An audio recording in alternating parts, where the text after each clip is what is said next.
Educating, informing, serving. Fact TV, keeping government honest.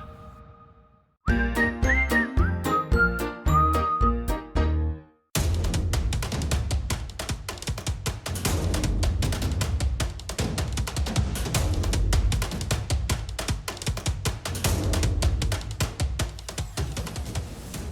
we're going to move to finance update on 6A. Okay.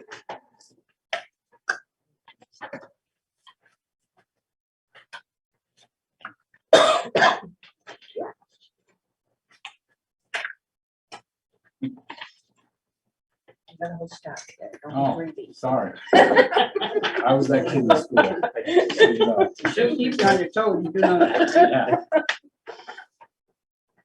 Okay, so this is a preliminary end of the year financial report. And again, this kind of goes what you've seen with the other reports, which has an object sheet in the front and gives you a comparison as we start to build next year's budget. So for this report, we're dealing with fiscal year 22 actual expenditures on the column over on the left side. And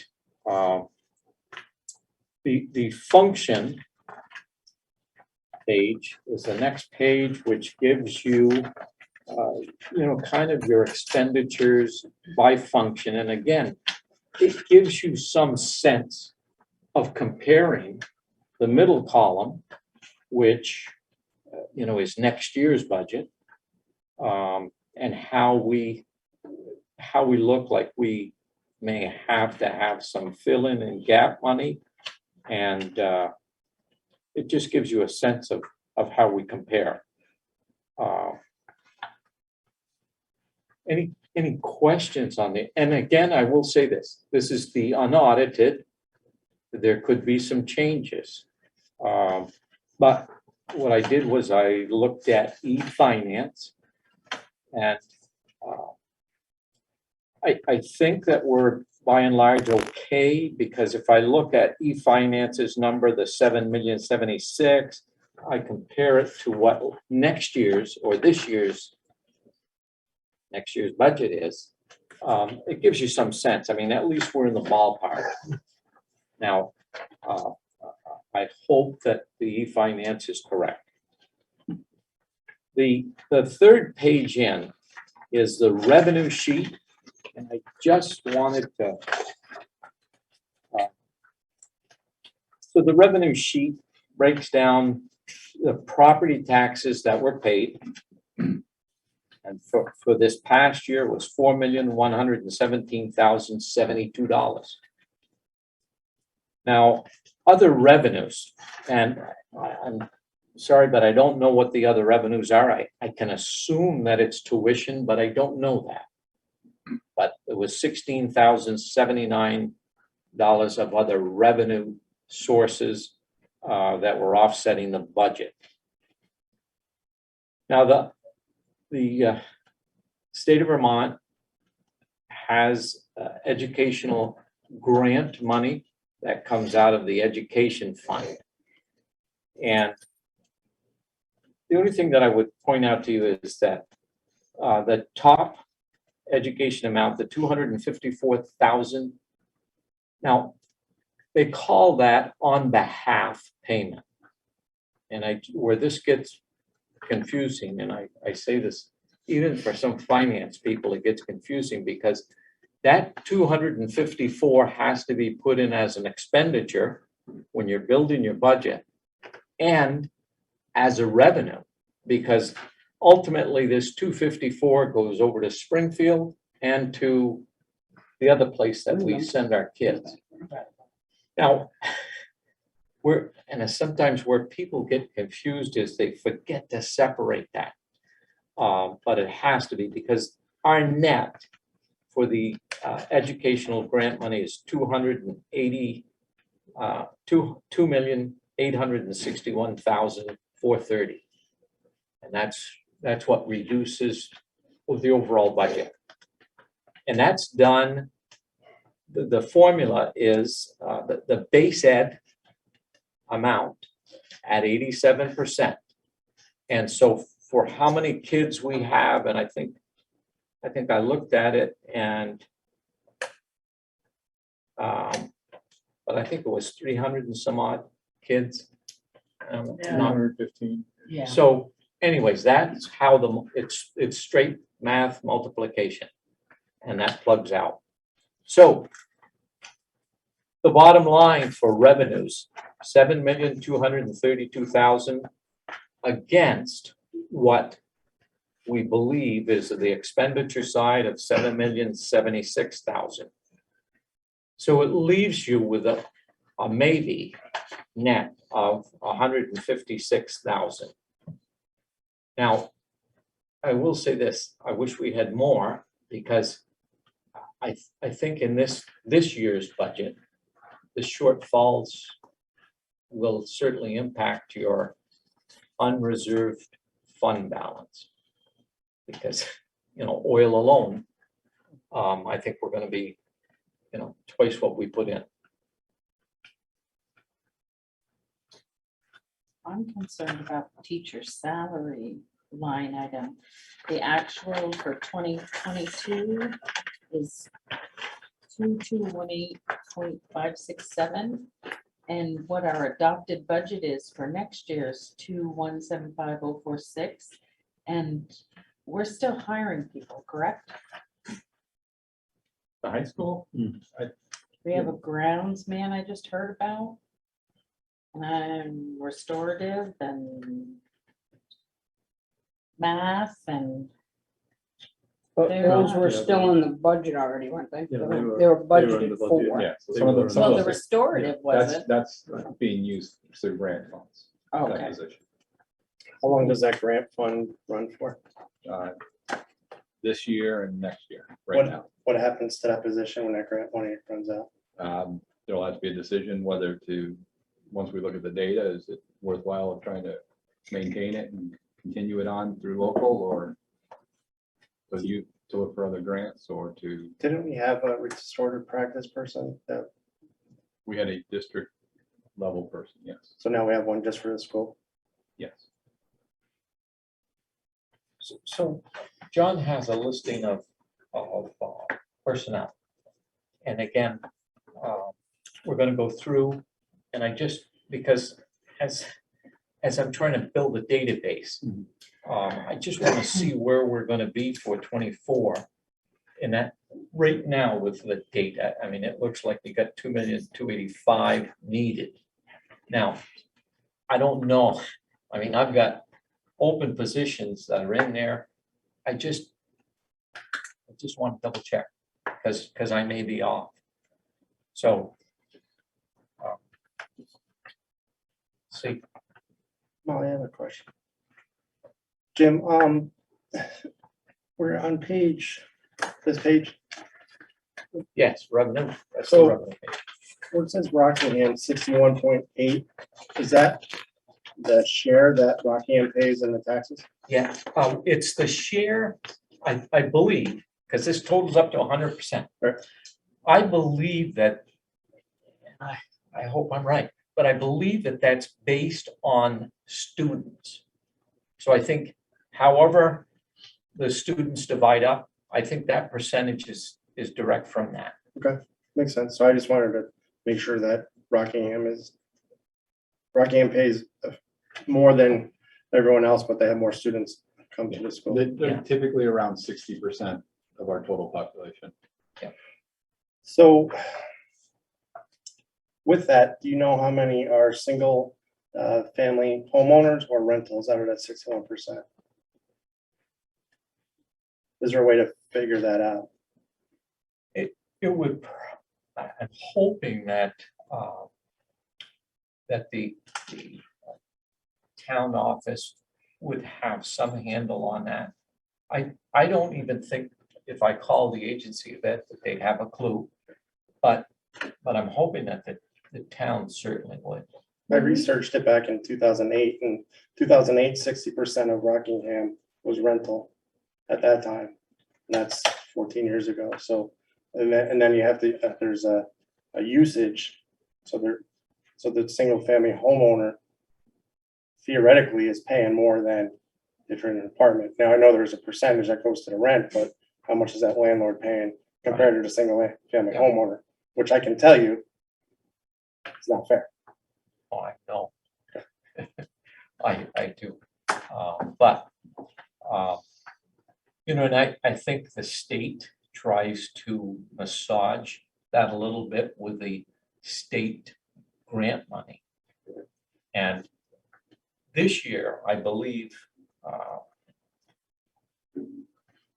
as you go forward in setting for this year, and I don't know when they've set it, but the yields this year that the state was using for property taxes, really, I mean, and this is only a one-time pass, but was substantial in that it dropped most projections way down. So I brought my taxes with me last year and this year, and mine went down $60 between the education and the town. And I know that we have a surplus. I mean, this year we had it says 156,589.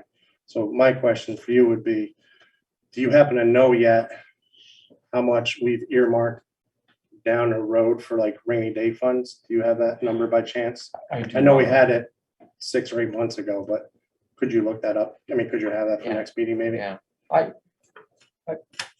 this is for what is going to be paid in August. Yeah, my taxes, my personal taxes went down $60 Yeah, year over year. And that seems like we saved a lot of money last year and this year. It doesn't seem like I'm getting a bang for my buck, so to speak. yeah, I'm surprised that it didn't go down more, just with the yields. I mean, everything equal, the yields that were put out for both homestead and income. I mean, I think the state was wrong in doing it, but they jammed a lot of millions of dollars into the yield. Question on that 60 per quarter, Jason, No, or 60 total 60 total. for the whole year? Yep. Even I could do that math pretty simple. Yeah, I'm just, sometimes we look at it and you think, oh, you don't take it back, but you pay it in quarters, so that's why I was I'm not asking. paying that a quarter. That's a lot of money. I was hoping I'm moving to we New Hampshire, were if going that's the down case. 60 per quarter. Sorry, Nate. Your taxes will go up, that's all I'll tell you. Julie, you had your hand up. I was just leading off of one of the back to school forms of the millions that we fill out. It says, do you rent, do you own? I mean, it would take a little bit of data entry, but something could be done with that Yeah, to tell yeah. us if. I understand where Jason's coming from, but I don't really think that it has a lot to do with what Jim's trying to do for us. I mean, he's trying to show us Yeah. what our budget's gonna be and, you know, where we are and, you know. And I hope to tie it into a tax projection for you as well, so that you're not only looking at dollar amounts, you're looking at the tax Right. per $1,000 of property. For me, I'm looking at it as, I want, as a taxpayer and as a human, I want to do what's right for all the kids, but at a certain point, a dollar is a dollar, no matter how you cut it, and it takes a lot of effort to earn one single dollar. It's not free, nothing's free. No. So I just want to, make sure that when we add things to the school or more salaries or whatever, the taxpayers know exactly how much they're paying for. And that's really important for me because, we have an aging town, so Yep. at some point we can't, the cup's going to be too full. It's going to overflow. And when you say aging town, you're talking the age of the people Yeah. here. And I just will say this because I think you're going to find in Vermont, I think that's usual and normal. And I don't know where the state of Vermont goes with that, but can you imagine 15 years from now? I mean, and I do think It's scary. we as a town have to pay attention. We as a state have to pay attention. And yes, it is scary. Thank you. I agree. Maybe. I have an observation and a question. First off, I want to know what the percentage of multifamily housing is compared to single-family housing. Your listers will know, your buddy Mike's staff. Secondly, it's one of the things that I think that we need to bear in mind, not necessarily at this table, but in many, many towns in Wyndham County, the commercial rate is actually lower than the homestead rate. I don't know what it is in Rockingham, but if you're out of joint Yes. in that manner in this town, well, actually your town, we're in Westminster right now, my town, then that's something you need to address with the listers. I know he said he was working on it. He's the one position too, and he's doing a good job. So hopefully we'll get there. Any other questions or? June, you concerns? had a question about warrants. I think now is a good time to ask that question because Jim's gonna be right here to help us answer it. Oh, okay. So I was called in, as you know, last week or a couple weeks ago to sign. And I was under the impression that the checks had already been sent because because of the difficulty getting someone in there to sign the checks. Yeah. My question is, what if there was a bill on there that I wanted to reject, but is this normal practice? I Yes. mean, Yes, it is. to Any- send out the checks before? Oh, no, excuse me. I thought. Sorry, Jim, you were right the first time. The warrant always by law has to be signed. Now, the board can say one signature, two signatures, or everyone. But that warrant has to be signed before we release one check. So, and I thought you were saying that if you wanted to hold back a check, we certainly can do that. And anytime the signers go through and say, I'm not comfortable with that, I need more information, we can do that. Okay. Not a Because problem. there was one, like, I'm gonna use this as a good example, sorry, Molly. There was one there for Curtis Reed, which was, he charged us $310 for a forced apology from Molly for a misunderstanding on his part, and he charged us $310 for it. I would have definitely refused that had the checks not gone out yet. Because that is just ridiculous. He's the one that wanted the apology, and so for him to charge $310 for less than half an hour, I would have definitely denied that check be sent. Yeah, and that's what it's about. When was that sent? 2 weeks ago, I went in and signed because Marlene had begged people to come in and sign so she could get them out. And so I had gone in, and that's when it was on the warrant, was then. And we've kind of established that as of July 1, this includes any check released, it has to have the signatures.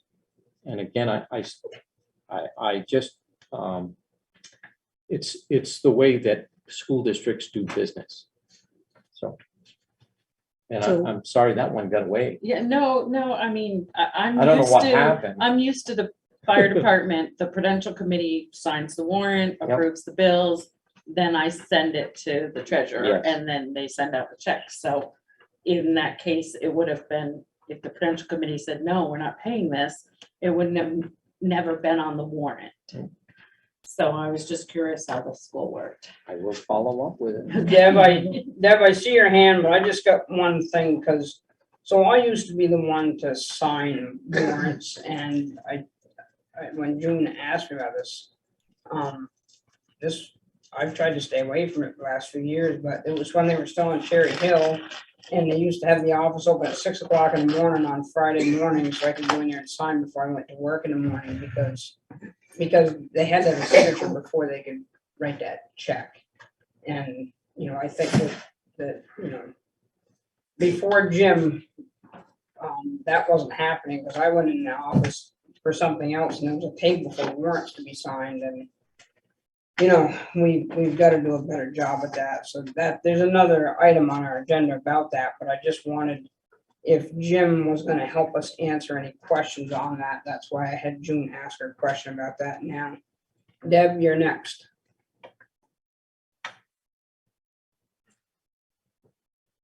Deb, right?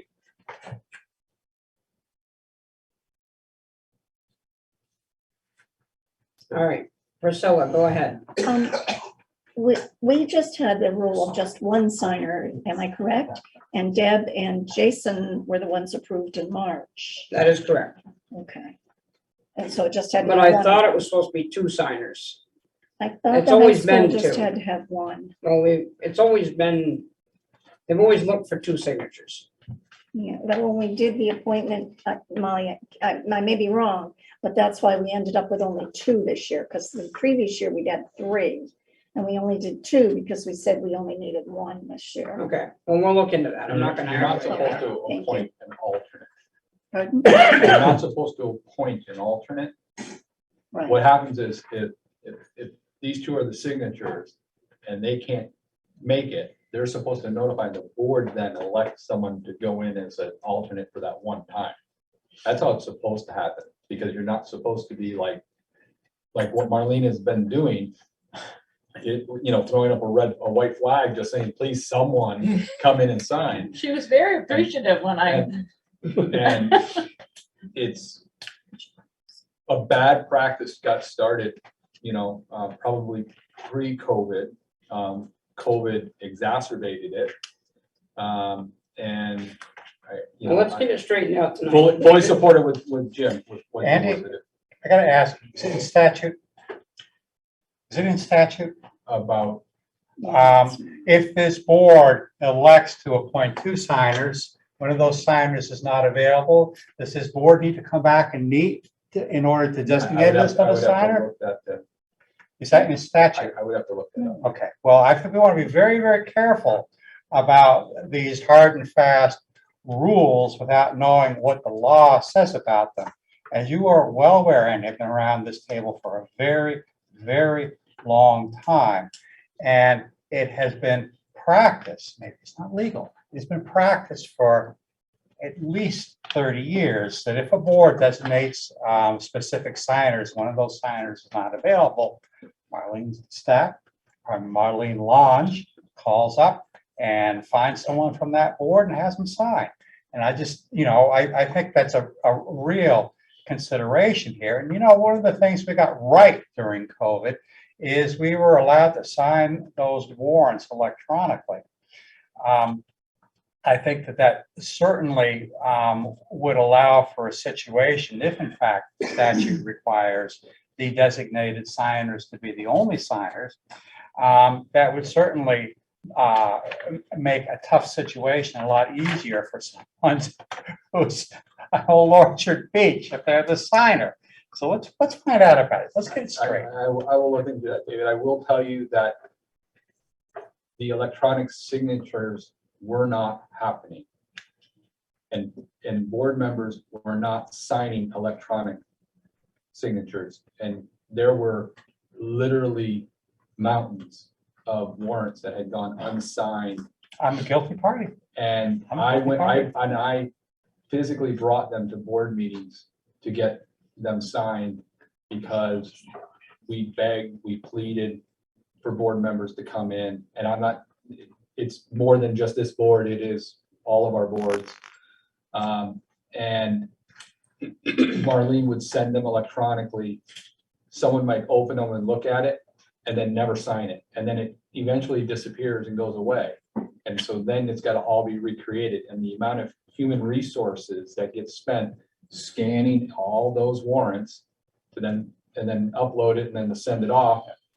with all due respect, Andy, the warrants were never, the individual invoicing was never scanned. We simply got the warrant sheet The cover sheet, electronically. Correct. But I know that was an ongoing issue, and when I came into the office, it was one of the first things Marlene just said, can you find a way to fix it? And we haven't fixed it yet, but I agree with Jim that we should be signing warrants before we're releasing checks.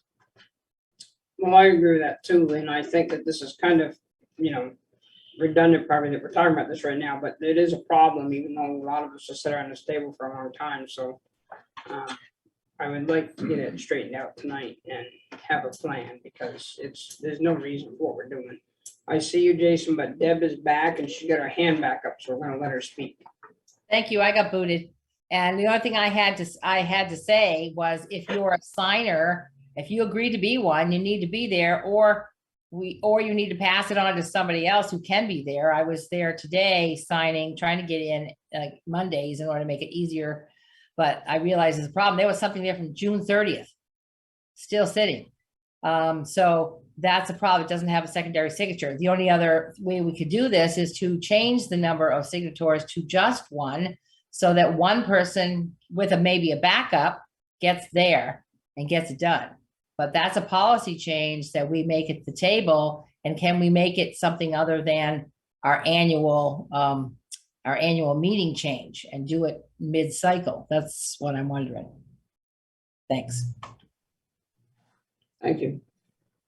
Jason, I want to apologize. I was elected signer. I was waiting for the electronic stuff, and I didn't realize you had to go down there and do it. I did it once, and then I missed two. I thought they would come electronically. I didn't realize we switched it back to in person, but I'm fully on board with holding my duty.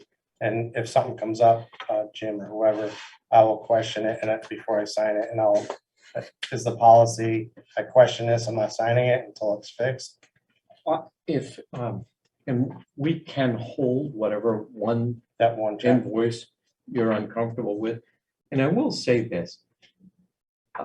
This is not just the signature, but this is really validating what we're paying, because there can be mistakes. And although we want to not have any, I mean, there can be, and I just, it's a check and balance in the whole system. And it's an important one. This is one that is not just for the signature. This is to say, I want that held. I disagree with you paying that. I want to know why that was bought. So I just think it's that type of attitude that you have to go in when you're checking it. And I had a bunch of questions and you were able to answer them because the invoices were attached to it. And I like Thank to you. be able to see that. any other questions for Jim? I got one. Priscilla? It's not on there, but do you know when the retention bonuses are planning to go out? I wanna They were say- supposed to be April, so. And I know, and I apologize for not being able to get them out. I'm telling you, we're drowning trying to get the stuff done and done correctly, because I'm not just shoveling stuff. It's got to be right. It's got to be accurate. And I think, Jason, using the e-finance system had a heck of a time in making sure that the last payments for last year's fiscal year were done and added up and were accurate. It's a time-consuming process with e-finance. And I assure you that it's normal systems, you would not be putting the time that we are into processing payroll. But we're trying to do it and do it right. And I apologize. I know for everybody, Andy, I apologize to you as well, because I know that this is a big push to get it out. And of course, we want to get the retention bonuses out. Oh my gosh, because people are who we're about, and we just want to encourage them. So Yeah, It's in a follow-up on that, Jim, if I can interrupt. Just, the second one for, it comes out of ESSER one funds, right? And no, okay, then we're okay, because I was worried about the fact that the second half of that was said it was gonna come out in October, so and if it was cut off the end of September, I was worried. Yeah, so if I could, I sent you an email follow-up with Oh, Jack. did you? Okay. And I'm just waiting for some confirmation, which is why I don't want to give a date out of, I tried to work with Jason because a lot of it has to do with having to do a payroll run and when it happens and not impacting our normal payroll runs, because we don't want to make sure people get their regular paychecks too. And some of it came with the fact that all of the SU fund, or all the funds came to the SU. But because we're not a school district, we are a supervisory union. And there's the individual districts and the people are paid out of their individual districts. That means that you have to cut the checks out of the individual districts.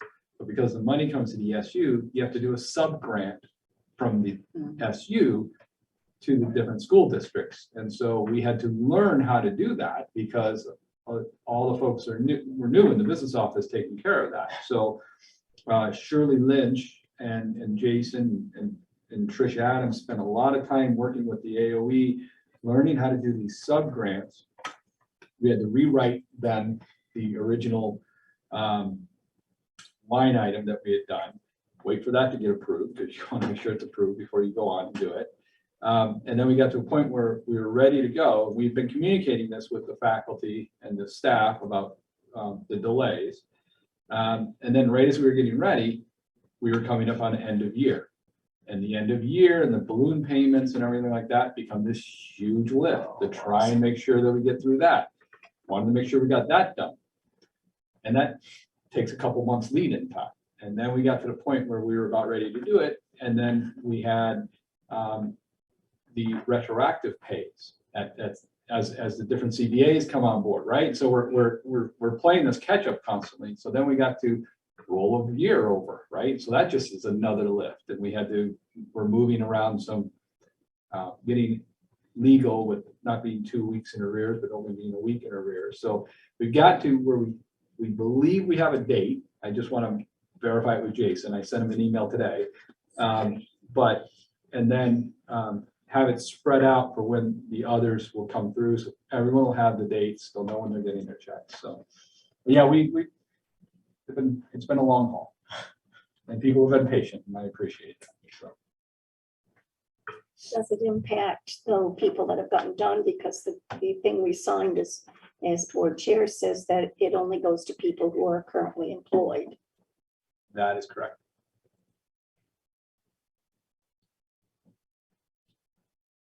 Margot? I just wanted to say thank you for these reports. It's nice to see something concrete and understandable. Oh, I wish that I had a year's worth of background with it. It would be helpful. Thank you. So Jim, I hope that by the end of tonight, we have warrant signing under control. It was a real eye opener listening to June about some things.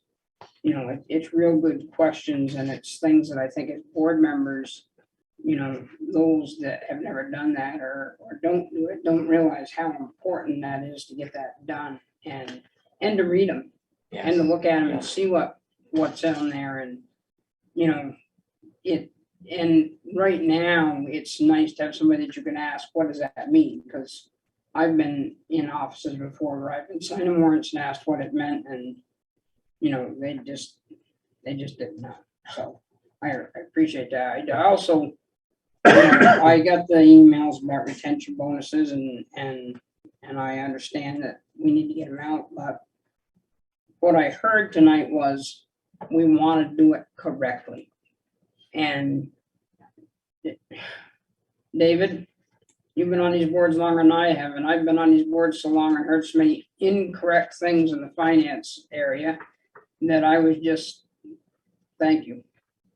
Let's wait and do it correctly, because that's the most important part of there's been so many times where just everybody stepped running rogue, and then there's this huge mess. So, thank you very much. Okay. Anyone else? Deb, you good? Tanya, any questions? I don't know why I'm yelling. It feels like they're a long ways away. Molly, I did have a question. Did we resolve the problem to make sure these get signed and reviewed in a timely manner? Oh, we have on number 7, we're gonna talk about that, but I just wanted to be able to talk to Jim a little bit about the legalities of all of it, but we'll get to it on 7. Okay, thank you very much. Tanya? I think she's good. Thank you very much, Jim. Okay, thank you. Okay, Superintendent? I don't know, it's been a pretty quiet month. I don't have a lot to update folks on. Couple of things though. One is the retention bonus was one of them. But also we are looking into, we have a meeting coming up with the bridge closure. I don't know how much that's going to impact our students here at the high school, especially from Grafton and Saxon's River. I don't know how much they actually access that way as the what's going to be the detour, and then I don't know how much traffic's going to be there. I was just coming back that way today, and I was like, I'm like, wow, that road is going to get I worse. live on that road. Oh, do you? Bless your heart. That's not my truck you see going flying by. No, I can, just driving it today, I was thinking like, wow, this is going to be a huge impact on that road. And so I don't know how much of our buses, we got a meeting coming up with our, with transportation and just, some of the principals to really talk about where that impact is going to be. But, it's at 18 months. I couldn't find a start date. I don't think They don't have one They yet. don't have one yet. And I prodded the towns to try and get that because I think we need to know that as far as school is concerned. And then, Deb Cardane, who's our Director of Innovation and Instruction, she came on board July 1st. So she's been getting up to speed on things, meeting with principals, which has been great, and doing those things. And then Kelly Orion, we brought on as the restorative practices for the high school position, but we've also coupled that with a lot of her expertise background was in Title IX, but also in diversity and equity. And as a district, we're supposed to have diversity and equity coordinators. I think I found somewhere this year that somewhere on paper I was named it at some point. So she'll be coming on. She's been getting up to speed on a lot of that work that she'll need to do, but I think it'll be timely with her being here. So she'll work as a diversity equity coordinator for the whole SU, but will be housed here at the high school so she can be available for students. So that's all I have right now. Any questions for our superintendent? We've been off easy tonight. Can you tell me, I heard that there was a new transportation, what do we call that position? Coordinator? There has been interviews. The committee has made a recommendation. So nobody's hired yet. I have not met with that person. Apparently, that's my understanding is people were told or someone was told that they had a position. I haven't even had a conversation yet. So, I was just curious who it was. I have not heard that, so. so as soon as we get there, Okay. hopefully. But I was on vacation last week, so I wasn't able to meet. Good for you. Jason, Was this, who was the first person? You said, I heard Deb. Kelly Orion. Deb Cardane, it's with a K. And what is her title again? She's the Director of Innovation and Instruction. What does that mean? Is the traditional role would be a curriculum and instruction, Director of Curriculum and Instruction. And these two people that we've hired, what do they make? And who pays them? Is it out of Off the ESSER? top of my head, I don't have their salaries. They're paid out of ESSER right now. the director of, the assistant superintendent position, which is kind of that director of curriculum instruction, was a half local, half grant funded position always. And so we'll be looking to build that back into the superintendent budget, using the same kind of format, so. Anyone have a question for our superintendent? Doesn't appear that we have one. Mr. Bradley, I think it's you. Okay, first of all, I'd like to start by just giving you guys a bit of background on my last few weeks. I preempted it when I put it out. My mom, who's 93, fell about 4 weeks ago prior to making a big house move this weekend. And she had a compound fracture in her pelvis and she fractured her 11th vertebrae. So I've had a lot of time in the last 4 weeks, quality time with my mother, who they get younger when they get older. God love her. But I've been spending a lot of time down there in South Carolina, helping her out to get her back on her feet, first of all, and then get her moved over the last week. And believe me, I would rather, no, I wouldn't, that's not fair, but it was tough. She's still my mother. So I've put as much effort as I could right now. If there's any unanswered questions, please either email Molly or email me. I'll be happy to follow up on it now that I'm back. Hopefully she's on the right mend. So it's not an excuse. I just like to be very transparent about what goes on. Those that know me know that I tend to share my life with everybody. So, HVAC update. On Friday, I was in South Carolina, but I still was able to meet with Mike and Ryan Meadows, who are our M&E gentlemen engineers who are working on our HVAC project. They're looking to come up with a final. I shared it with all board members. The draft, it's the third draft that we're looking at. They're just trying to get a handle on what the final project might be, and then how do we put it forward to ESSER, and how do we, there's a lot of things that need done, and they're aware of that. They're very, very good in their works, but they want to get it done in a timely manner too. And I enclosed it for you to have a look at.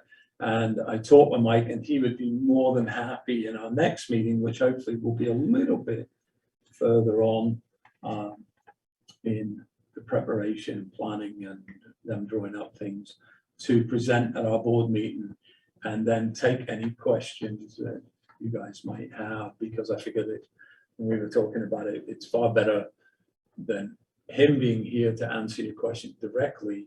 And he's not shy to coming out, and he's very good to work with. So hopefully if that works, hopefully that'll be acceptable for him to give you a lot more answers than I probably can. Nitty-gritty stuff. John, may I interrupt and add one more piece Sure. to this HVAC system? Oh, Because, yeah, sure. one of the things we found out, we had applied for, was it through Efficiency Vermont, to try and access some of their funds for some of the HVAC systems. And we had a meeting with someone from Energy Vermont a few weeks, almost a month ago. Yeah, it was a while ago. And found out that we were kind of moving forward in their second round. And so they wanted to talk to us about the whole plan here at the high school. And I said to the woman, I said that we were looking to going through ESSER, and she said, well, where are you with the ESSER piece? And I said, well, we have concept approval. And I said, we have approval. And she went, oh, I guess you're done. And this just before John had jumped on the meeting, and I said, well, wait, what do you mean? And she said, I said, we only have concept approval. She goes, oh, if you only have concept approval, you can still move forward. If you have project approval, you can't access this money. So slow down, which is like, John hates hearing me say this, right? Like, it's like we go fast, we go slow. I queried her a few times saying, like, where are we on this? And she says, well, it's the people are planning and doing some things, or they're looking at it.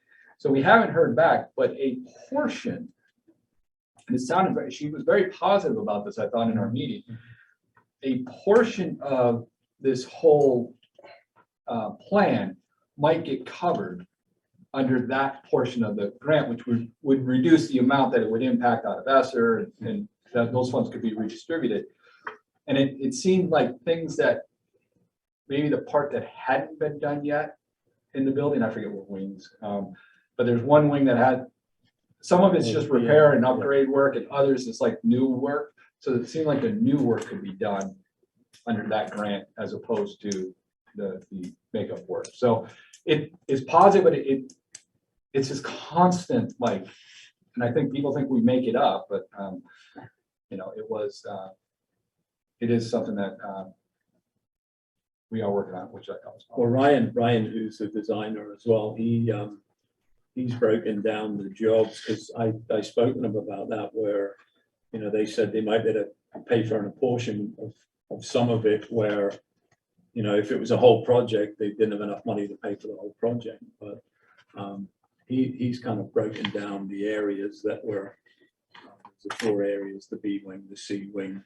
the climate, and another little bit needs done to the D wing, and one other area that looked fairly minimum. I can't remember right now, but, and that's what they want to explain as well, to give the broader understanding of where we're at with it. So, but they're very thorough, and Ryan's done what I see as a good job. And, you know, although I've become very much more acquainted with HVAC over the last 12 months, I feel that they'll do a better answer than I would in answering any question about any of the scope.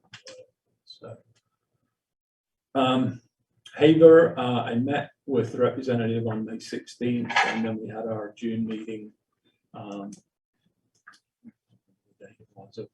minutes for it. Request board approved graduate. Oh yeah.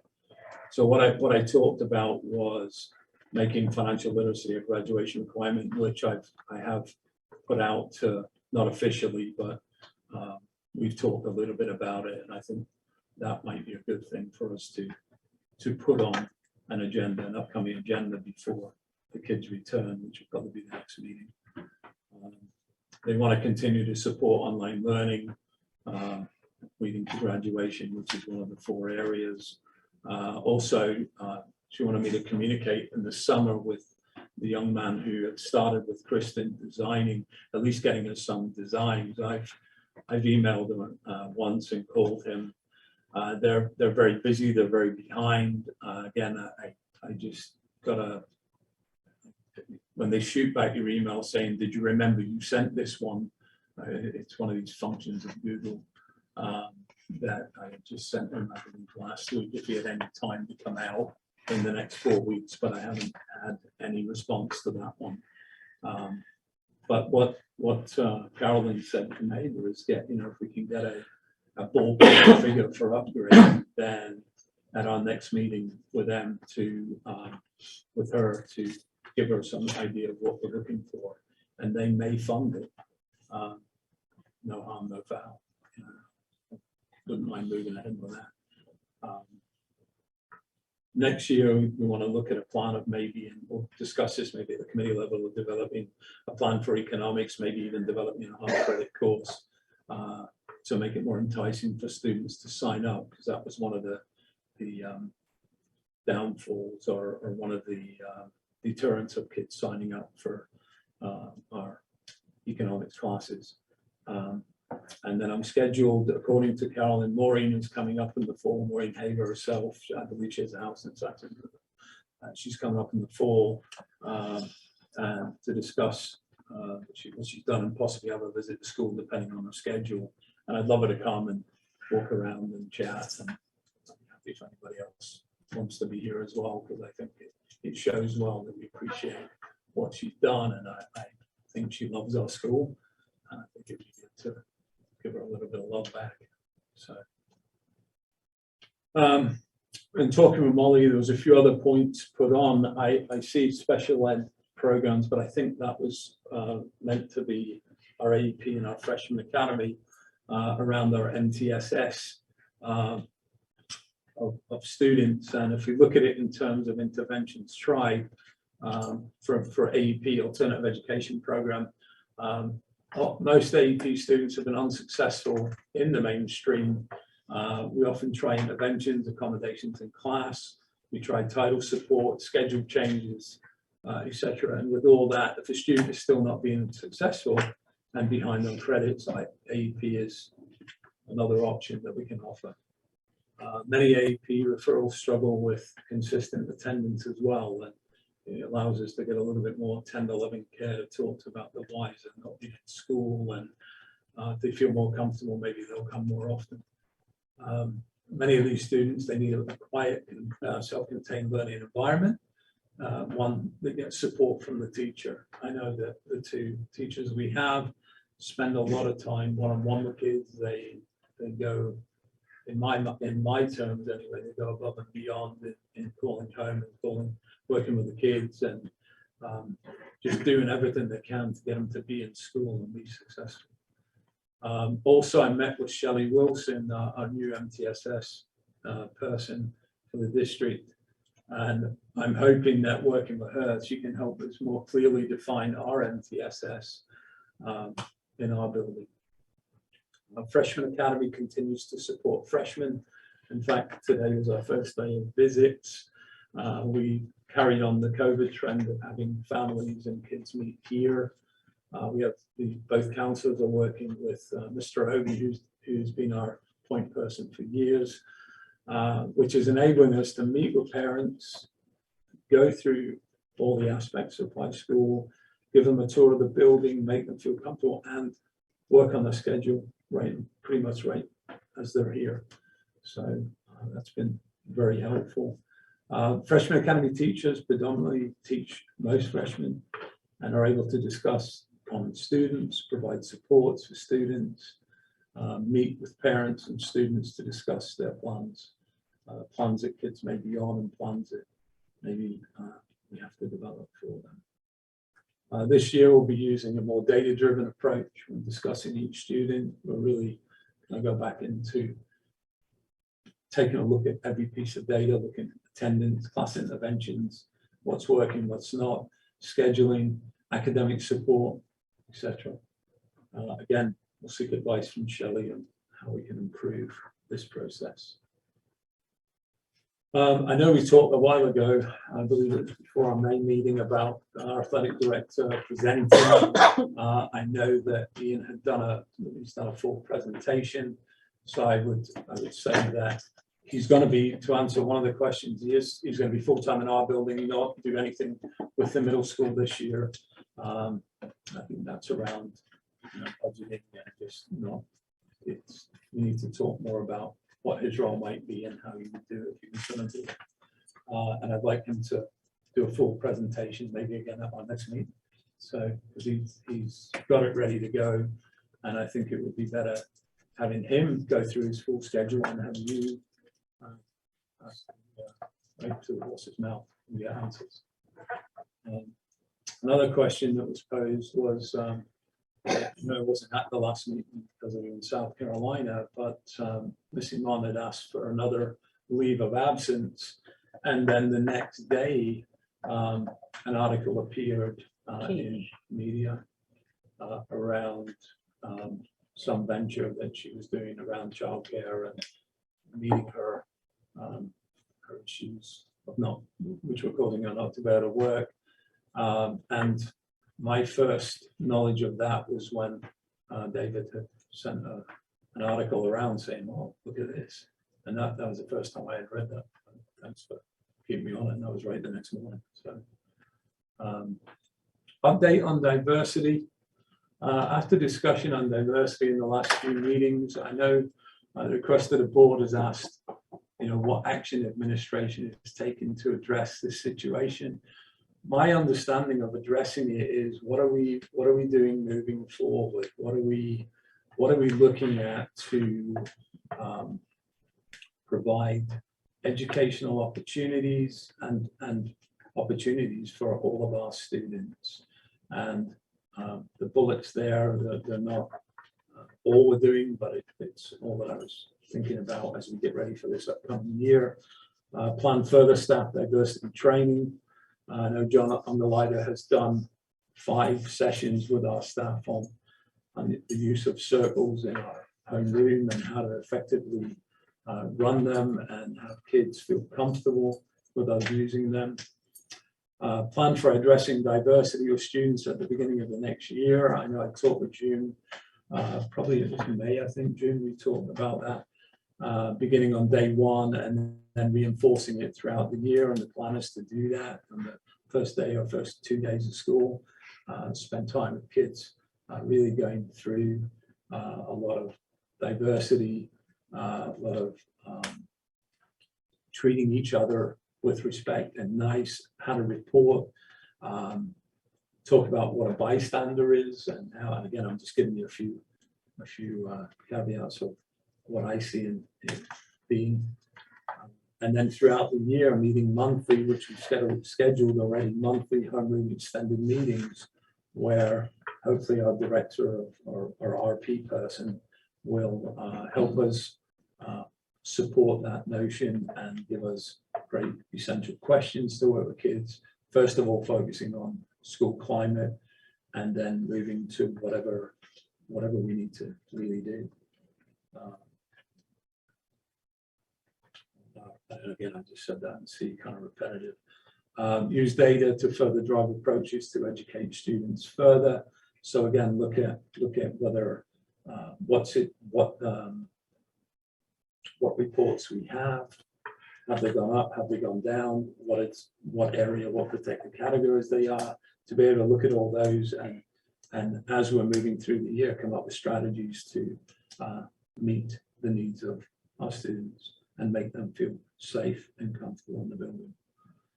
Continue to work with the Vermont Partnership for Fairness and Diversity.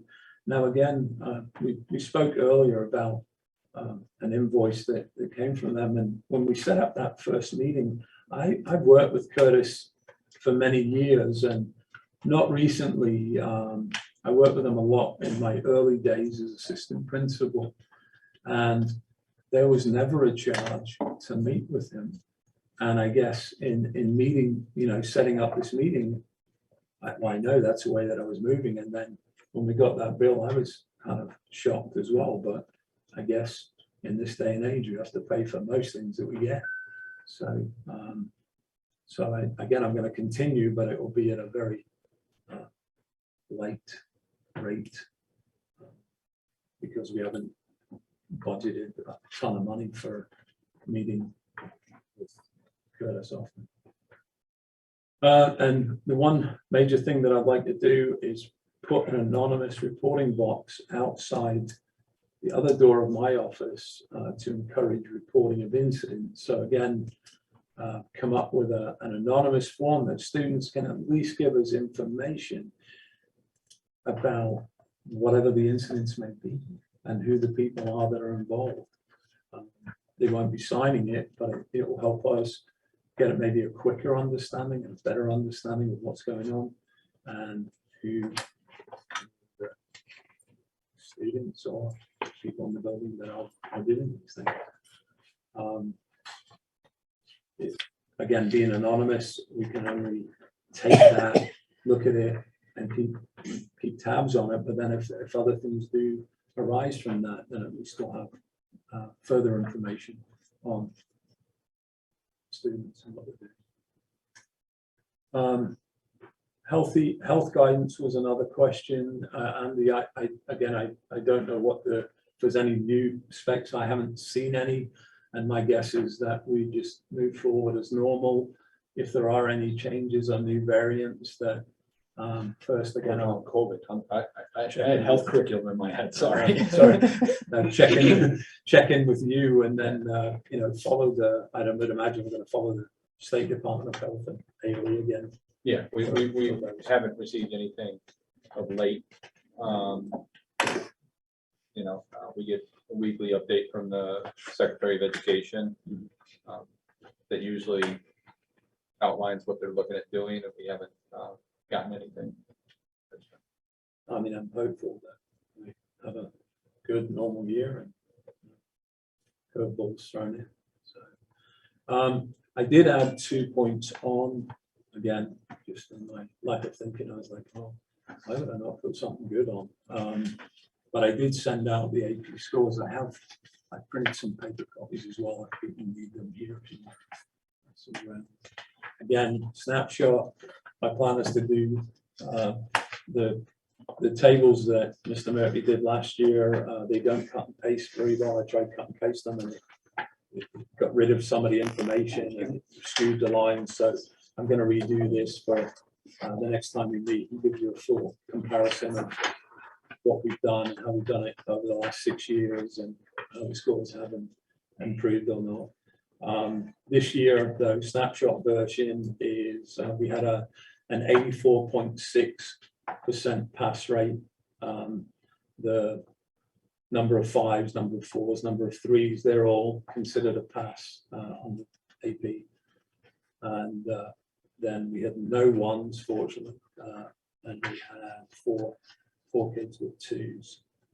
But I'm told that 2 of them probably could have done a 3. But That means they just don't get college credit they don't get college credit. unless you're a 5 or 3. Yes. So again, it's a snapshot. I'm going to give you a fuller version for our next meeting. So, And some colleges don't even accept the 3s. It's up to the college. Do you have one more before I take David's question? yeah.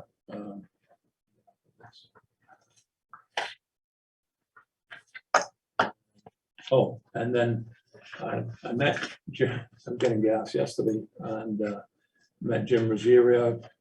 He had talked a long time over 6 months, 8 months about wanting to put a snack shack out back, a concession stand, dedicated to his son and helping us use it for our students. Help the Booster Club use it as well for a way to earn some more money. He did do a design, and I couldn't share that because my electronic version wouldn't share it. This is one that he had drawn up. Again, this is just in, what do you think about this mode? This is in no way gone anywhere. He would pay all the costs associated with planning, the construction, bathroom hookup or septic, and all the associated costs of maintaining it. So if it was a septic, he would be the one that would be emptying it every year or two and getting that taken care of for us. That was his words of yesterday. So I just wanted to see that you'll see it and see what you think. And again, I'm not going to move forward until I get to from this point. So, but it's something that he's wanted to do for a little while now. He did get the plans drawn up and he sent them to me about 10 days ago. Again, I was feeling that, so I'm gonna have to officially launch it. So, but again, it's just a And he's doing all the planning, all of it. all He the said permits. he would pay for, he would work with us to do the permits and then he would pay for them all. And pay for the construction, development, septic if needed, and then. David. Well, I just want to say that this, maybe it's not this school board, but a previous school board that sat at this table accepted a donation for the lights on Hadley Field. Cost us $40,000 in lawyering it because we had the giftor take care of the permits. I just want to say that we maybe learned a lesson and we maybe want to check our policy book on that. And I do have one other comment, and then I have some questions, which actually I think that I'm going to ask that we forwarded to a future agenda. Sure. And that is that an anonymous tip box outside the principal's door is not anonymous. It is not anonymous. You're going to have a hard time getting a kid who really has a problem do it because he becomes or she becomes a marked person. I think something along the line of the FBI's anonymous tip line, which I believe is electronic, might be much more conducive to soliciting tips, as well as the fact that that's the way young people, I believe, communicate these days electronically. So I'm just commending that to your attention. No. Put them in the bathrooms if you want it anonymous. Put it in the bathrooms, Get read ripped off the paper, walls. but don't put it outside the principal's office. Okay, Haver. Well, my first question was, when did it last meet? I got the answer. So the questions are, what is the stakeholder reputation? Remember, at this point, they're just rhetorical, because I'd like to come back to them. Where's the work product? Where are the docs? How is it tracked? And when I refer to how is it tracked, I'm really talking about Mrs. Breyer's 6 steps for successful grant administration. Okay. Diversity, I guess we'll be coming back to that. AEP and Freshman Academy. I think there may have been a misconception in what I was looking for. What I'm asking for is really a program evaluation. I can tell you bluntly, because I've been at the table long enough to know that there has never been a program evaluation of the AEP, Alternative Education Program. And I think it's about time that we took a look at that. My question around AEP and MTSS, which stands for Multi-Tiered Support System. If there's anybody out in the peanut gallery who wonders what we're talking about multi-tiered support systems, which is the notion that the classroom teacher owns every kid in their classroom, not just the ones they want to teach, but all of them. And if they have issues in terms of effectively educating those kids, then there is a scaling up form of supports for the kid and the teacher, multi-tiered support systems.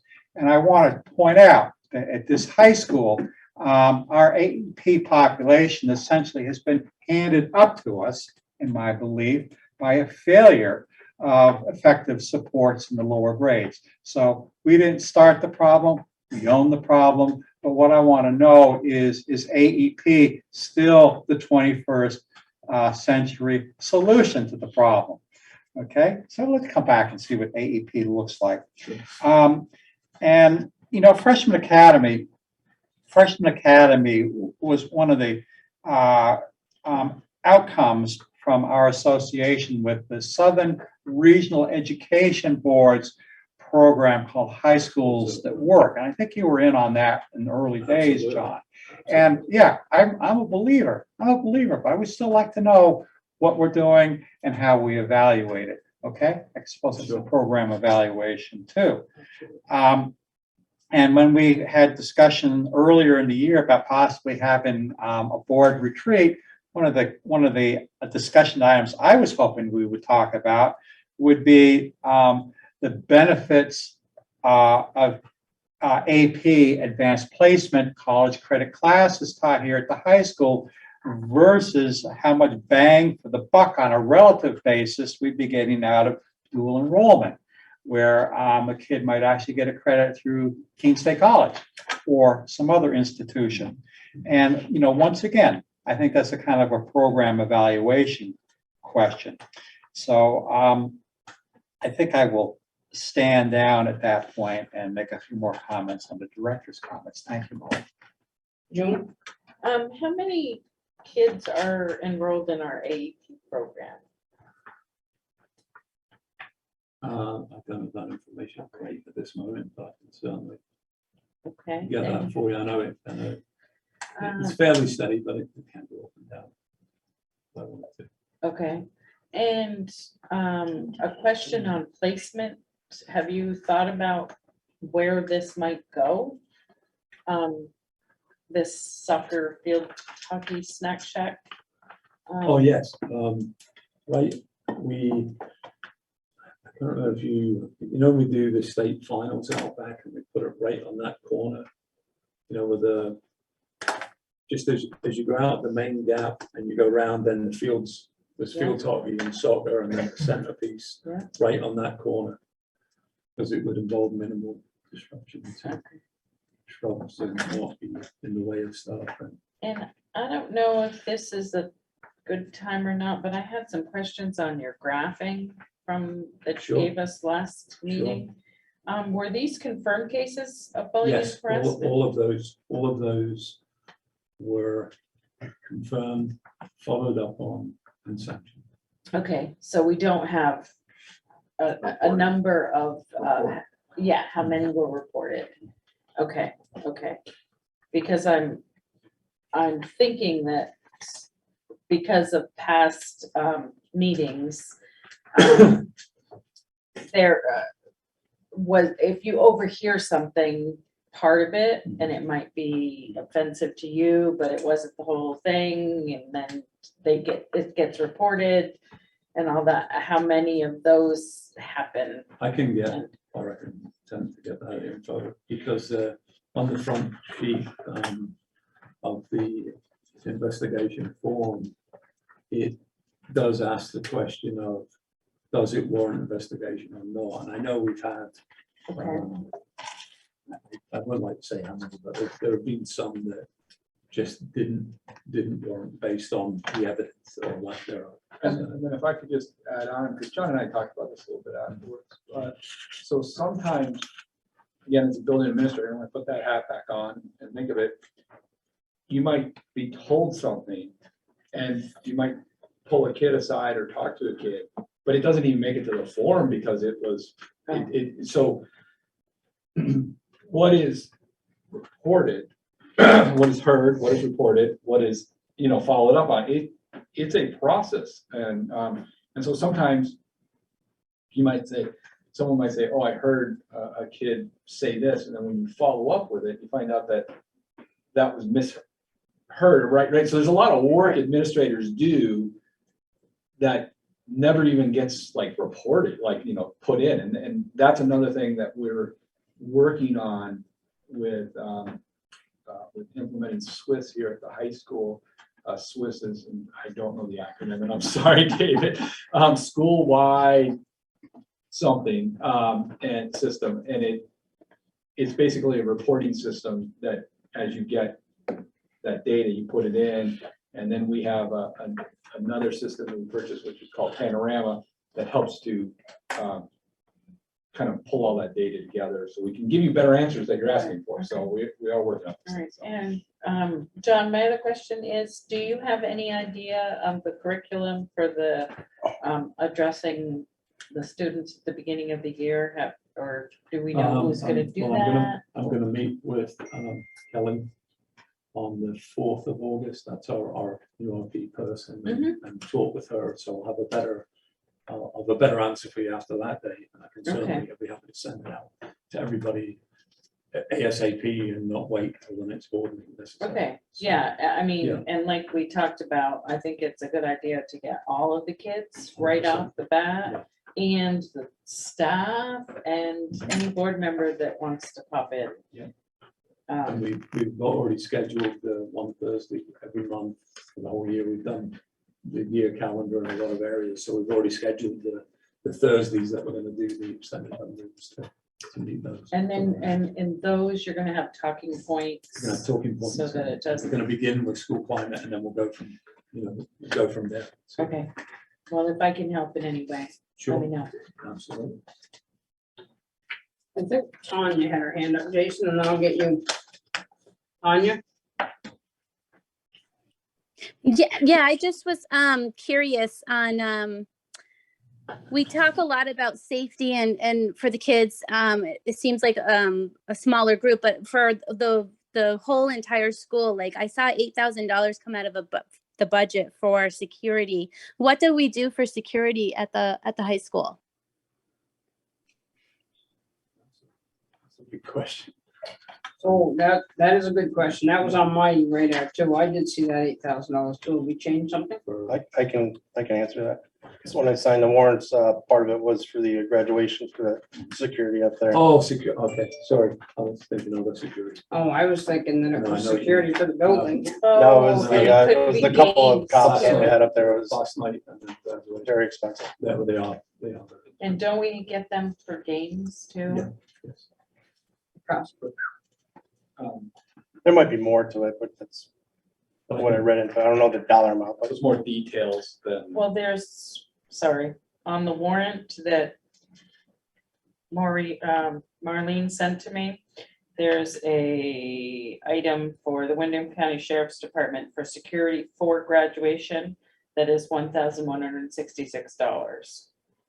I don't know if that encompasses class night or not. Well, it's, yeah, I know we do games, graduation, class night, and the games. But on this sheet that Jim just gave us, there's an $8,000 different charge. I don't think it's got anything to do with that warrant. Okay. I can go back with Jim and pull that out and get that information for you, because that's, it'll come down to a line item.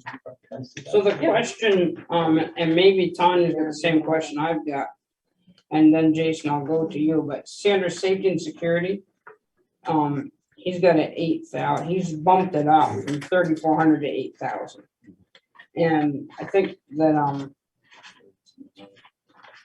right here, on the second page, safety and security. Yeah, so probably a subject for the next meeting, John, but I think that it is good for the community to know what we are doing to just keep our schools safe. I can remember a little of that right now. So, I think that that's, if we all stop watching TV, we're probably okay, but it's the world news and it's something we have to tomorrow. consider. So I had contacted the Secretary of Education quite a while ago, and was put into communication with Rob Evans, who works with the agency on security. He's a former Vermont State Trooper. And so we set up a meeting for him to come down today and tomorrow. And so he was down, we visited 2 schools today. And then he's going to be he's going to be at the high school tomorrow, and then he'll be at a Central Elementary School also tomorrow. And then follow up with 2 other schools he hasn't been able to get to. But basically he's doing a threat assessment audit and a security audit of all of our buildings, of all of our procedures. We provided all of our plans to him ahead of time. I sat through the 2 today. The questions he asked are like, he's getting down to like, do all your teachers know how to access the intercom system? Like really, really detailed questions, and then that report, that audit will come back. He's already been suggesting that certain things, we need to really take a hard look at. He even talked about, if you've got, funds that are left over, maybe you talk to your boards about setting aside some of those funds to feed some of these things. The 2 schools we were at today, they have 2 different types of camera systems, 2 different types of locking systems, 2 different types of use of radio systems. And so basically the AOE is saying a lot of this needs to come at the SU district level now, and they want it to all be kind of pushed out. He's kind of preloaded us. There's a bunch of stuff that's going to hit August 1st on safety. He said there's probably going to be some mandates coming from the agency now around safety reporting that we're going to have to do. I just was in contact with a lieutenant from the Westminster station, the fire station. John Parker? Yes, about setting up a meeting to kind of get what was in play prior to COVID, get it back on track so we can get those things in place. So it's like on the front of our minds, we're getting it. We'll be bringing those reports when we're done. Jason? John, Sure. when was the money donated for Haver? What year? You remember? December 19th, 2019. 2019. And I'm glad you have in here about the science lab. So what I heard you say was that she's also gonna maybe help out with fixing some of what was brought up a few meetings ago, outlets and stuff like that, safety concerns. What do you need? And I didn't know really, because prices are just going crazy. That's why I want to meet with at least this one chap who's already started working with us to get a ballpark figure. So Where the vice principal, is she coming to the meetings? she, not tonight, she's on vacation. She's returning from, driving back from Myrtle today and gets home tonight, she'll be in tomorrow morning. Okay. So, And thank you for the update with the athletic director. As you know, I don't like things hanging around, so I like to get them out in the open, resolve them. And I have, a couple of emails from parent and staff with questions for the athletic director. I encourage the people to come, but some of them. well, that's what I figured again, kind of like the engineers, we've got nothing to hide, let's get people here and talk and make things better. So thanks for that. In the collective bargaining, we're supposed to do staff reviews. What is the timeline for staff reviews? How does that work? We do staff observation and evaluation, then it should come in at the end of the year, and it's filed, basically, unless you have a concern with a staff member. So like, I know unions and private sector, blah, blah, blah. If I'm the librarian and how do I know how I'm doing every year? If somebody complains about me, that's how you get a review? Or No. I just trying to Not understand. necessarily, I mean, we listen to complaints again, there's a policy for that as well. But do you do a review with every employee? It's in the collective bargaining, so is it a written, is it going to It's a file? written evaluation. Every year we do that? Every 3 years. Every 3 years, the staff member has to be reviewed at least 3 times in that year. If you need more, and if the administration needs more, they can also be on that same review process the second year. But usually they would then move to a second year where they develop a project that they need to complete. And then they report in and meet with the administration to report that project. That project can be either just that 1 year, or it could be 2 years. If it's only 1 year, then the third year, they do another project. The fourth year, they would be back on cycle 1 where they do the evaluations. When I was looking at the increase schedule, I think everyone was step 75 or whatever the highest step was. So if you've been here a certain amount of years, 10, 20 years, what is the review process then? Is it still every 3 years? So every 3 years. So this past year, Mr. Pratt had begun a process of moving us to a new evaluation system. And we're continuing on looking at that process because the dog and pony show is not the most effective way to evaluate teachers. And when I say the dog and pony show, it's the, hey, Jason, come on, sit down. Okay, on pick a day that we're going to come in and do an observation. You tell me exactly what you're going to do. You hand me your lesson plan. Maybe Everything's perfect that day. maybe you do, right? Maybe you do lesson plans, maybe you don't. Then we go, we observe, we see it. Yeah, okay, great. Now, obviously, as John's talking about, if there's things you're hearing about a teacher, you might bring those, you should have brought those up as an administrator, talk to them, okay, there's certain things I want to look for. You go in and do those looks. We're migrating to a much more of a continuous movement through the classrooms. And so you're in there not for the, like, say the full 80 minutes or 45 minutes, you're in for 10 minutes and you're doing more frequent snapshots throughout the day kind of thing. So you're not always coming into, Mrs. So-and-so's first period block class when the kids are really compliant, but it's the last block class. Do we document them written? Yeah, and so then that's a written piece. So some of it is working with the association, because that's how the CBA is written, that that's a collaborative piece. So that's one of the things we've begun working with them on, and we'll continue to work on, come up with that. And then we still have, like, let's say you go do those observations, you have concerns, you can still do the scheduled, I want to come in and do an observation and do those things. And then there is a process that if a teacher were to be on a cooperative improvement plan, there's a set schedule within the CBA, and I don't want to quote the dates, but it has to be done by a certain amount of time. Has to last for a certain amount of. Right. And it also goes the other way too. I'm not looking at the negative part. I'm looking at the, if somebody's doing a great job. And it all has to happen before April 15th. That's when we get the cut. Right. That's April 15th. They must be told, be offered a contract. Yes. So, on the Curtis Reed, you mentioned about having to pay. So I think that you said you might continue to do that. I think that since we have a restorative practice person and somebody else we hired, plus Andy's salary, plus your salary, plus the vice principal's salary, plus a teacher's salary, I don't think there's any need to continue to pay somebody outside when we can handle stuff in-house.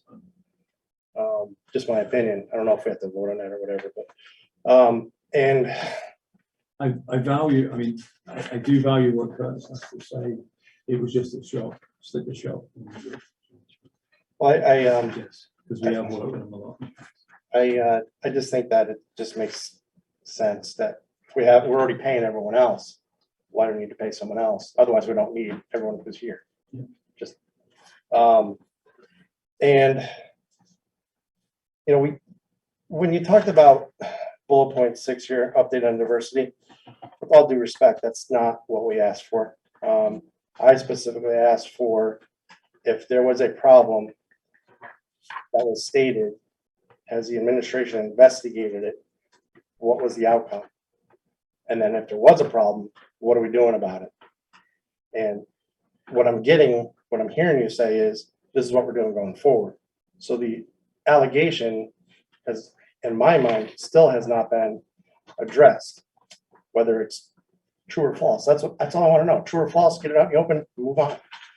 You know, and I come into the building here today, you know, I don't know what this sign here says, but it says more accepting school for LGBTQI plus students by changing school rules. Why? What the rules are the rules. So if we don't like them, we just change them. Doesn't make sense to me. So if the speeding limit is 55 and I go speeding, I say, well, officer, I'm going to make that 80 because that's the rule. I mean, is that what we're doing now? We don't like the rules, we're going to change them, but that's what it says. It's right here in this building. So I'm confused. And again, I don't know what happened. I wasn't here. I wasn't the one being attacked that day. But I'm disappointed that we're still talking about this. I want to move on. That's all I have to say. So it's one of the things I've asked Kelly Orion to look into as she comes on board, is to look into past allegations as she's looking forward also. It's just she's working sporadically right now, and obviously to try and follow up with people, we need to wait for teachers to come back. I mean, as far as what you pointed out on the wall, I think that student voice is one of the most important things that we have in our school systems.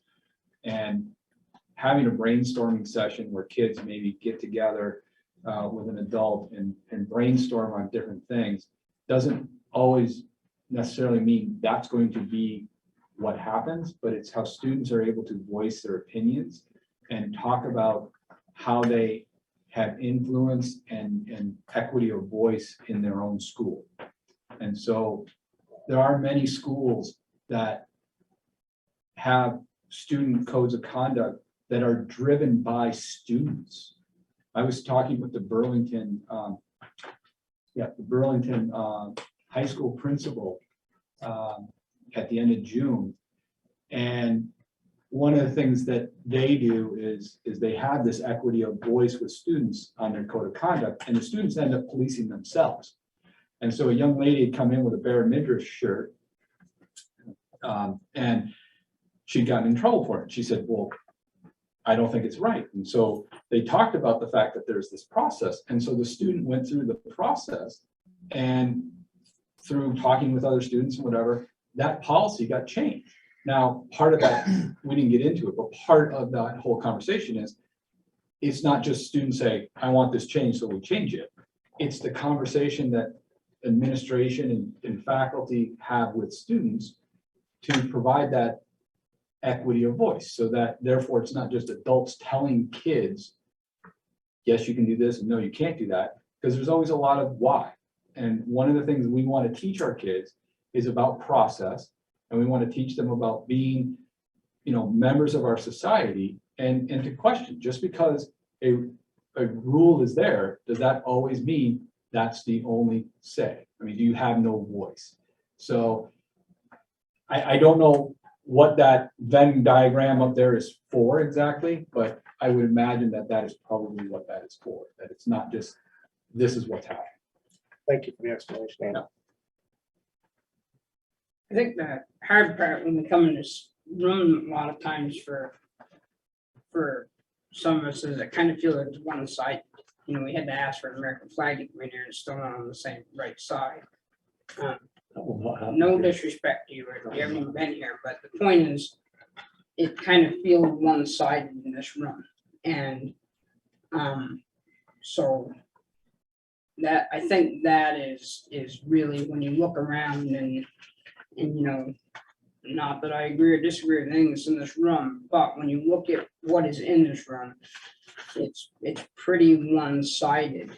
And this is 330 kids in here or something, so this is our room. This is the room that is supposed to make every kid in here comfortable. And I think that's the question about what that's been up there for a long time. And so if it was a class and they learned it, then, okay, it's been up there long enough. Or if it's what this room stands for, we need to just make it more diversified in this room.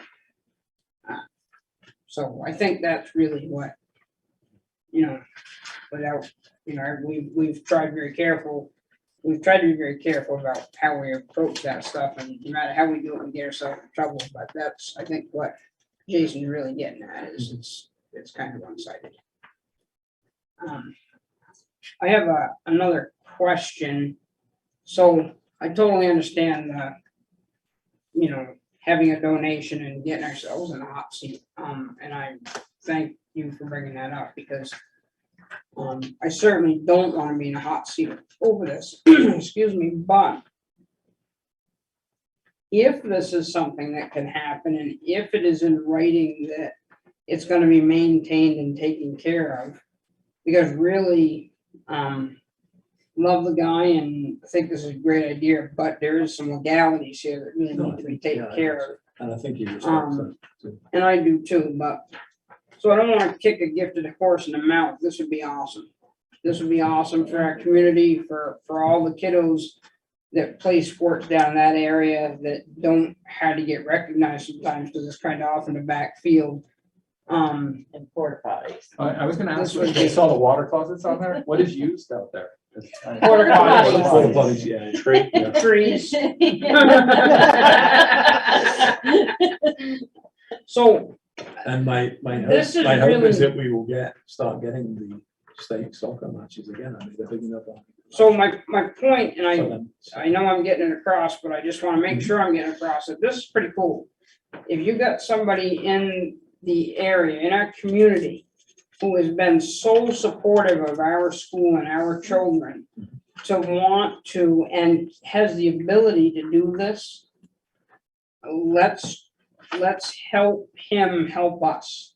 And do it right, and don't get us in trouble, and don't get us in court, because he wouldn't do it on purpose, but stuff happens. I'm not doing anything. But if we need to do something to say, at least let's work on this, I think that you need to bring it to the next board meeting, and Yeah, I'm gonna talk to Jim and say. because I do think that's pretty cool. Unless he's watching tonight. I mean, we have a snack shack up by the football field that is so outdated. I mean, I've worked that thing a lot of nights, and it's bad. It's not even And- set up right, so you can't And you even. can't even watch the watch the football game. game while you're working your tail off, making money for for sports. for sports. You can't even watch it. You're hollering out, what's this going on? So, pretty neat. Well, maybe I'm gonna get ahead of the agenda here. What comes first? the Buildings and Grounds meeting, which would be a great place to have a discussion for the next board meeting. So I will answer that. I have that answer. I would like to have, which it's on the agenda, but the next Building and Grounds Committee, I would like to have at 5 o'clock on the 22nd, which is our regular meeting at 6:30. So I'd like to have an hour and a half, a walkthrough, here's what we think here, here's what we need to get some time in. 5 PM at 8. And just a brief follow-up, can we check our policy manual? Because I believe we did write policy after After the the lights. incident with the lights. Okay, we'll do that. 5 PM, is it August 22nd? August 22nd. Okay. Molly, that's just fine, and I agree with you. That's might be a better time. It was set at 5:30 in the last minute, so. we need to Yeah, I make think sure after people- seeing this, I need People are an, aware. Yeah. we need an extra half an hour. Anything else for Mr. Bradley? Okay, Thank you, folks. so we just did 6D. Set the date and time of Building and Grounds. Thanks, David. There's also committees at the Annie. Can I mention that policy is meeting the 27th at 5:30 Where? at the super's office? Okay. Thank you. Resignations and appointments. Do we have any? I didn't have any.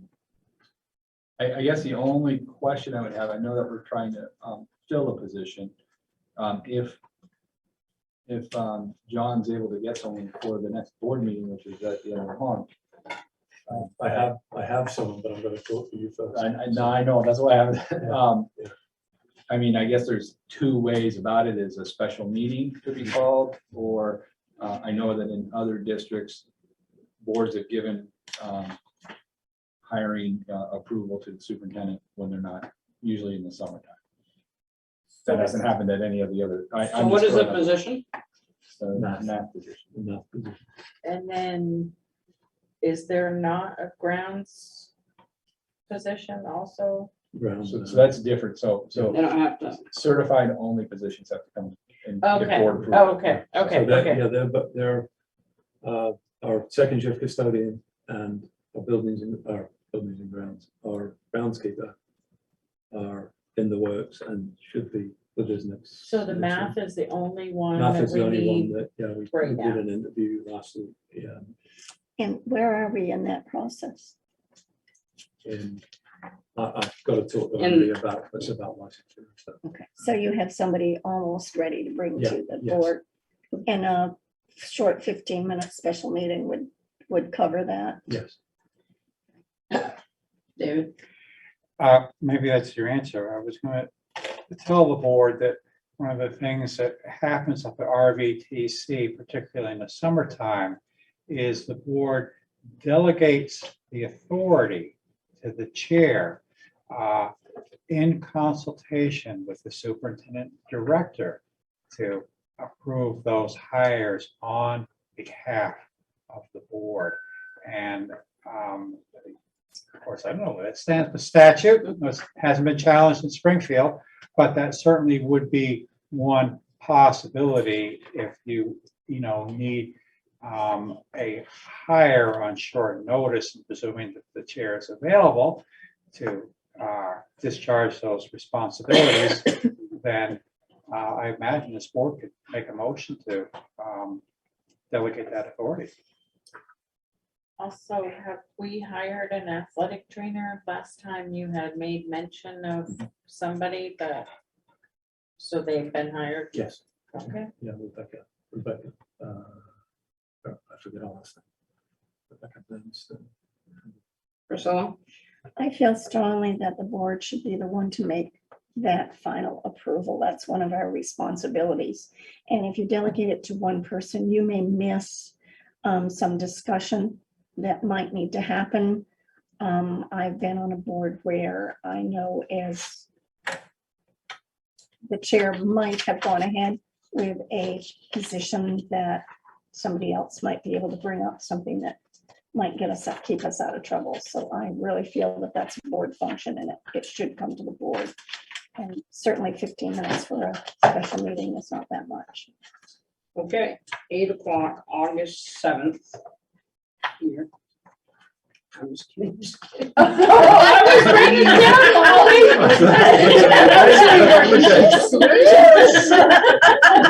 Really organized. I'm not any part of Did you see his face? That's a Sunday, yeah, sure. I'll be here, Molly, sure. Okay, Just look down the road. so, unfinished old business, follow up on staff leave of absence. Was that in I relation think, to? I think that was in relationship Oh, wait a minute, to, we skipped over 7. no, we were talking about resignations and appointments. That's what we've been talking about. Well, 7A is appoint warrant sign. Oh, we did, I'm very Sorry. sorry. You're right. I skipped right over 7A. So we've had a little discussion about a point warrant signer. My idea was that I was going to ask the board if June could be a warrant signer because it's embarrassing that it's not getting done and it holds everybody else's job up to not get it done. If Deb and Jason are on board and are gonna read them and look at them and they're good with that, then that's okay, but June was willing to help me because I couldn't get there, so you know, she's doing a lot as a new board member, so I'm trying not to dump too much on her, but Deb, what do you got? Well, only that, I mean, I'm consistently going in there when Marlene asks me to and getting them done. We just, that we have, at this point, our policy is, or procedure is 2 people must sign before checks get released. So I'm willing to stay on as a signer. I'm getting them done. It's just, we need to make sure we have consistent seconds to get it. I agree. So I have no problem with June at all. Going doing And that. I believe I would like to see 2 people because I think 2 different people look at them differently and recognize things that somebody else may not recognize. That's true. And, you know, so Deb really understands the lingo of a lot of it, but you caught something different and said, what are we doing? So I do like the 2 people. Jason, are you? Yes. You're committed to? Yeah. Okay, so we're gonna leave it alone as Deb and Jason. And if something happens and one of you can't, then you have to notify me, if I understand this correctly, and then I can just sign, is that true? Molly, I think you can Come on. appoint, because you have the right to appoint. I believe you have the right to appoint. Okay, But it would just be a simple email from what I understand that says. we're trying to look up the Vermont statute right now, so Okay. let's just give him a second before we all start throwing things at him. Yeah, because it would be really nice to know if we can have that 3rd person as an alternate, Well, there are as 3 we have, lines. as we have in the past, because that So let's one, let him look it up. that okay. one we would know, so I'm So glad. you as looked it up. Andy's Thank you, looking Molly. that up, let's just see if we can't move on here a little bit. There are 3 lines on the warrant thing. So somebody has follow to. up from staff leave of absence. I think this might be about Katie Iman and we didn't know anything about what she was doing. Nope. So I think that it's a really good, information to have in the back of our head when people start asking for more than one, you know, leave of absence. We're holding the job open. And not fair if we hire that ace and tell them they only have a job for a year. That's a real bummer because, you know, that's tough to get people if you're telling them that you might lose your job in a year because the person that we gave the leave of absence to is not ready to come back to work now. So I think as a board, that was a real learning experience and we just need to really be careful about that. I will say in all the conversations I had with her, it was never mentioned. So it was by surprise when I I believe saw that. that article. Yes, David. It's an unpaid leave of absence, and that includes the benefits. Correct. And you meaning that she's She's not drawing benefits. she's not drawing, no. And the step freezes at what she was 2 years ago when she asked for her I first, don't know if it's 2, but it's certainly. when she asked for her first leave of absence. That's what I read. Yeah. As it said, so. Sherry, you look like you had something. Do you want to speak? Because you more freely can. Okay. So I'm not clear. We granted her one and then another, We did. but she publicly didn't recognize that. She announced that she was doing something else. So she's not coming back. We don't know We that. don't know. She's gonna try a new venture. We And said that she could not do something that was in the same venue, so, She's doing a preschool. okay, so it's just. With 3 swimming pools. I thought End of that was story. pretty ambitious. I was like, wow. Swimming So pools your are question then is expensive. why she can do that and couldn't do the other is what the question is raising. Right, and for anybody, if we grant them a leave of absence, It seems like we had one at the SU board that, you know, we were just, you know, the question was raised was what happens if you get a really good candidate that is like, you know, ready to really own this job, but then we tell them, oh yeah, by the way, this position is really open for a year. that's why I'm asking, because our intention was to do the best for her and also Right. for the hiring process. That's that right. We had, because we're having a hard time getting people. Yeah. But the motive, then, that what you're saying to me is counter to that, so. It Do we- feels that way. Yeah. it was- Yeah. So do we do anything, like, we just say that's a learning experience? I and- think at this point, we've granted it, I so, mean, yeah. you know, we'll wait and see what happens next year, but I think we learned something. yeah. John, did you ask her if she was willing to come back for the theater drama part of it? And she was gonna try and make that work with her husband's work, so she could come in.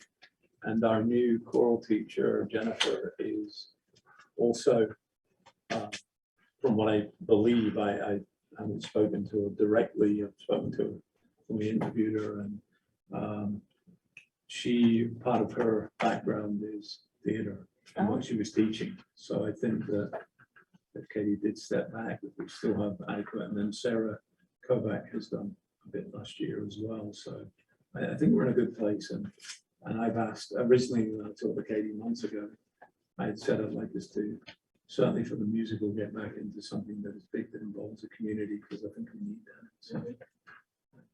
And she agreed, so I don't know what she looked at, but we'll certainly have that on pretty soon. I gotta get ready.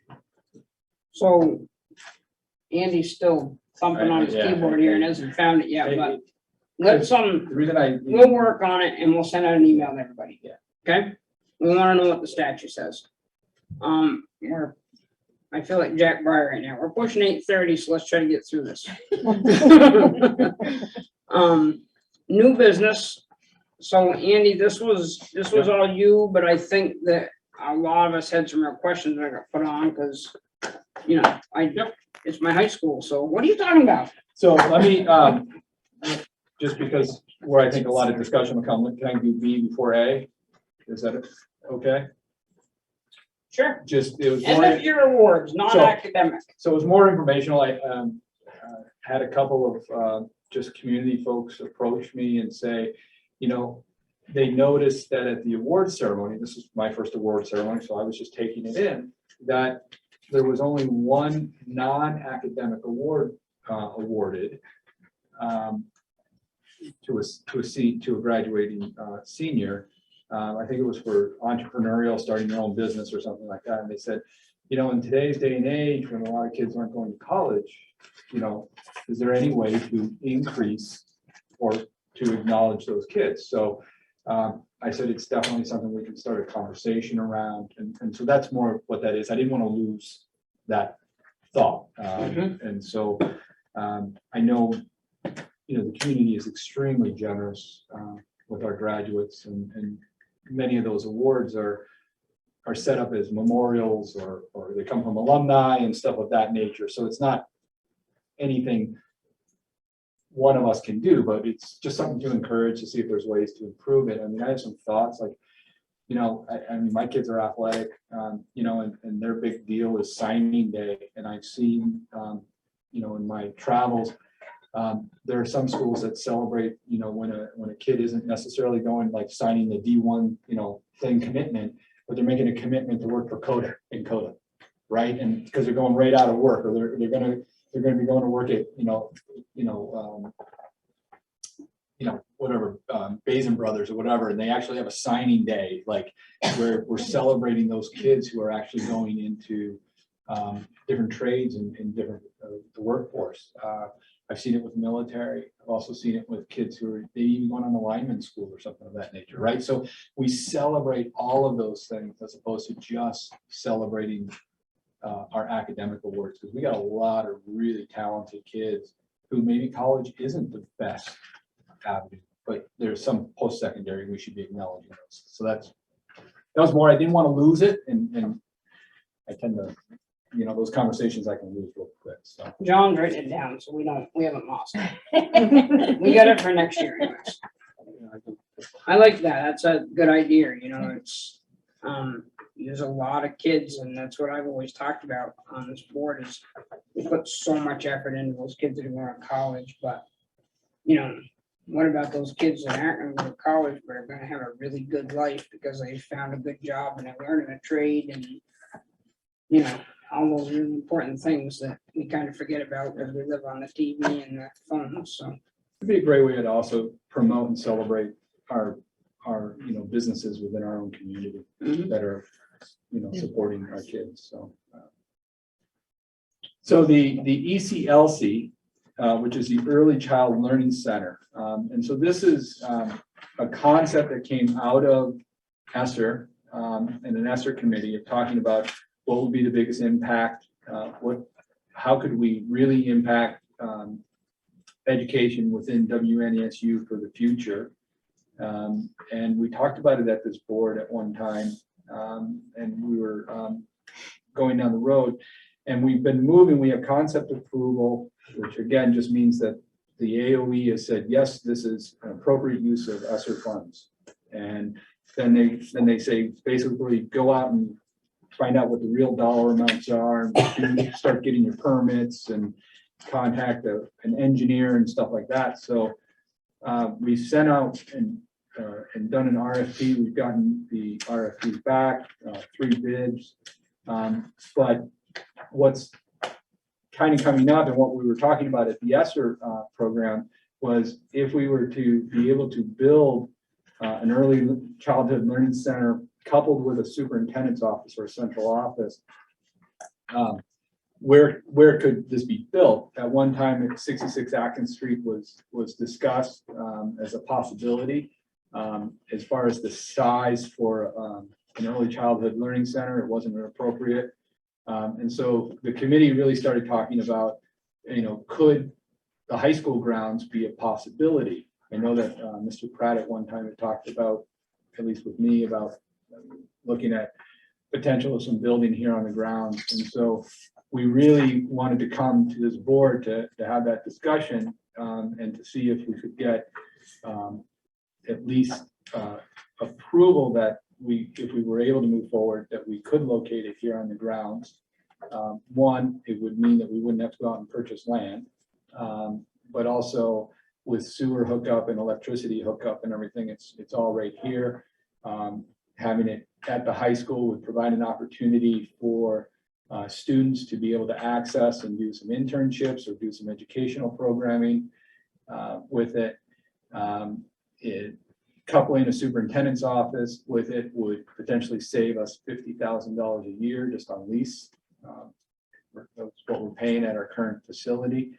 And so we're kind of at this point where we've got these, can't really go into working with an architect to draw plans if we don't know where we're looking at building, so. Go ahead, Jim. I have a couple different things. Number one, do you have a place in mind for it, a site? So what is it called? A golf course? Is that, John, what it's called out here? There's a golf course? No, but what, a driving range? Is that what? They said uses it for field, for poker. Okay, Right over, yeah. okay. So at the end of this building. So Yes. that field I know is used for a lot of things. Pee Wee uses it, gym class uses it. I would not personally be in favor of using a field. We have how many acres of woods? 140. Okay, that we could potentially log off and build maybe back by the soccer and field hockey fields. And the other point that I had was, I think that this needs to go before the Buildings and Grounds Committee before it comes to this board. That's just my thinking, because the site of it for me is the biggest part. I don't have any objections about having it at the high school, but I don't want to take up, I mean, Pee Wee uses that, football uses that, gym uses that area. So if we were to put it somewhere else and clear off some woods, then I would be more for it. Deb, you got your hand up. Yes, my hand's up because I have some concerns about the location due to it's not being centrally located. Of course, we have multiple schools involved at the high school and then the WNESU, but the elementary school of Rockingham and the elementaries and the middle school of Rockingham are both centrally located in Bellows Falls. And I would think an early education program should also be centrally located. I hate to bring it back up, but the Cherry Hill location, if we were to purchase, renovate it, or have it renovated before we purchase it, would be an ideal centralized location between both of those schools. I have concerns about building early education out of Westminster. We have enough cries and complaints from people with their kids getting them to school in the early mornings. Now you're talking about younger children who have to be bused. So my thinking is it should be more centrally located between the elementary and the middle school. Thank you. If I could just respond to, we are not talking about busing little kids. This would be a fee-based program where parents who are already paying to send their kids to for childcare would be continuing to use that. The universal monies that we send to other providers would just be funneled to that. So we're not looking at busing kids. We're not looking at a program that's going to cost any additional funding. Our projected numbers are actually showing that it would probably turn a revenue. That's the other piece. If we want to do a business plan, and some of that would be a factor of location and stuff of that nature. Jason. So how many people here are Rockingham voters? Just me, myself, Deb, 1, 2, John. So Jim stated that 61% of the taxes here is paid by Rockingham. So that's mostly us and Rockingham. We'd be flipping its bill for not the shell that's being built from Esser, but the upkeep afterwards. And I for one, do not believe anything is free. At some point, just like we're seeing in today's world, we gave out a bunch of money for COVID and we paid people not to work. And we just printed money like crazy from the government. And we're in a 40-year inflation monstrosity. So I don't believe anything is free. I think it is so hard to earn a dollar and make a dollar as a business person. And it almost seems like a rouge to build a superintendent's office here because we got into a bad deal in Westminster. We're putting a cart before the horse. We got to go to the taxpayers. The taxpayers of Rockingham should have to vote on this. We have to do a business plan, like you said. We have one entrance in this place, one exit. The Route 5 out there is more than 30 miles an hour. So you're gonna have more traffic out there, more people making left-hand turns, more accidents. And I have a list of things that we haven't even fixed first, and then we're gonna build something else that we're gonna mismanage. We have the parking lot. the science room that we're going to adjust. Security, electrical upgrades, PCBs. We failed the lead test last year. You know, my answer would be no. We have so many other things that we have to do. And I'm going to remind you again, this school was built in 1972. Somebody correct me if I'm wrong. 1970. We had this place was housed for 700 students. It used to have 700 students and now has 300 students. Why don't we look at the footprint of this building and what can we do inside this building? We don't need to build something. We have this huge room. We can do so many different things from a remodel standpoint. If anything, I'd be on board with, once we get out of that middle school debacle that we're in, we build one big, beautiful building here that houses middle school and high school. Population is decreasing. Those are the facts. So thank you for letting me speak, Molly. I'm a no. Priscilla. Yeah, I appreciate Jason sharing his thoughts. However, we have talked for years and years and years about putting a superintendent's building up here rather than renting at Cherry Hill. And Cherry Hill is not our property, it's the church's property, and that's probably not an option for them to sell it to us or put something there. They are using all of those buildings that we vacated. The other thing is that at some point, early childhood education is going to be mandated. It's already being discussed at the state level. And when it is mandated, we do not have the current facilities that are appropriate for preschoolers. We are kind of housing them right now at Central School, but the facilities there are not the appropriate size for them.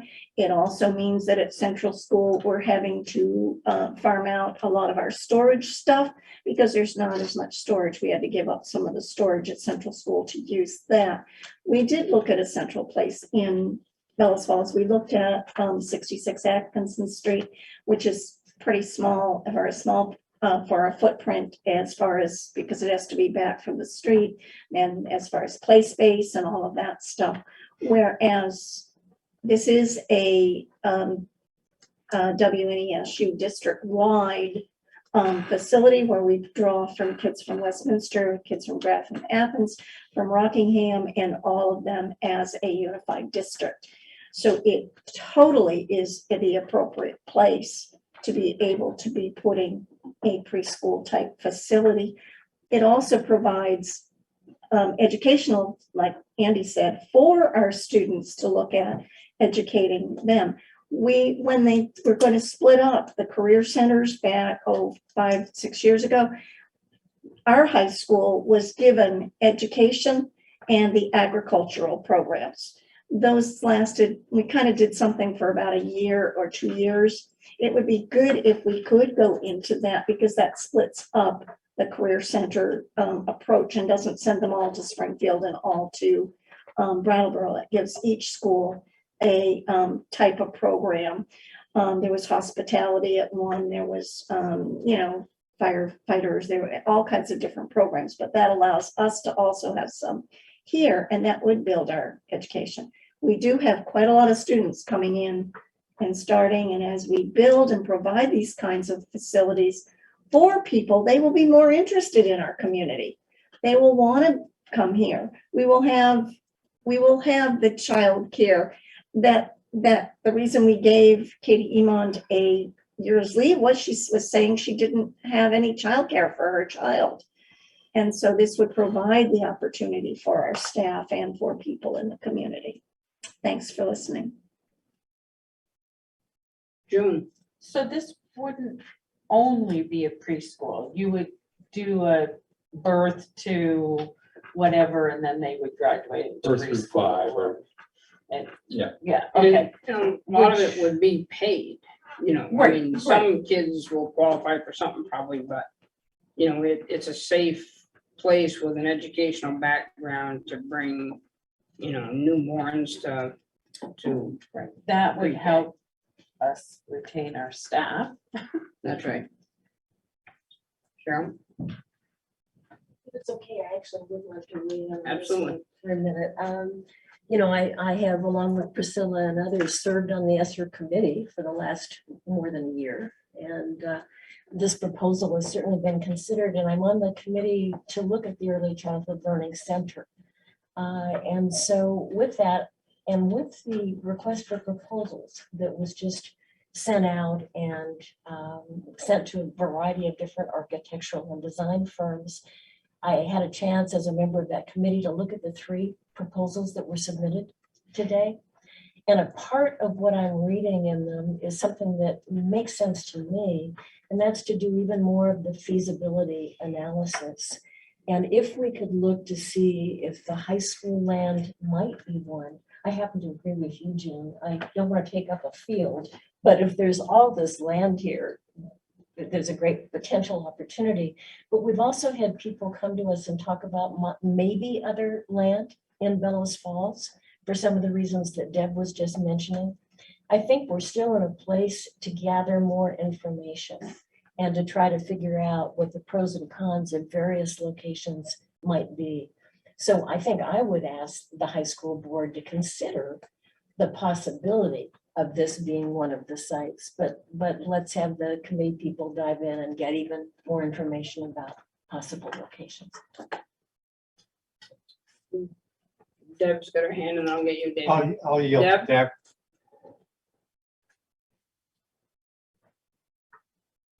Deb, right? No, I don't. I just forgot to take it down. David. Okay, I don't doubt the need for early education in this area. It would probably have a very large impact on Mr. Broadley's AEP program in a few years if we were to do it. But I do have, some general concerns about it because I think we really do need to have a hard look at the cost benefit analysis. Mm-hmm. And I'm going to make a comment here. And that is that I think that it's great for Bellows Falls, but it's pretty exclusionary if you're out in Athens or Grafton. And we appear to have a population, correct me if I'm wrong, Cheryl, that there's a lot of young kids coming out of that area because it's affordable housing. If we are going to be equitable, then I think we need to find something that's roughly in the middle. And I would say roughly in the middle is Saxon's River. Saxon's River has what a lot of people at this table still think of as old girls Kernhattan, which I believe now is referred to as the Warner Center. And if you're going to go out prospecting, I think you need to be prospecting up there because there's an awful lot of space at the Warner Center. And it has been used for educational purposes because when we were kicking 40 kids out of this building to Kindle Farms for out-of-district placement, an awful lot of them ended up at the Warner Center in programs up there. So I'm going to suggest that, great idea. Yeah, let's see what the money looks like, to Jason Terry's point. And I totally agree with him. I think we need to know what kind of legacy costs we're going to potentially saddle the community with. But more to the point, I think if we're going to have it, then we sort of have a moral and possibly even a legal obligation to provide access, which would be very, very difficult to provide to the trailer parks out in Athens if it's here. And when I say legal, that is because if I were an Athens parent with any clout whatsoever, it would really be an issue for me.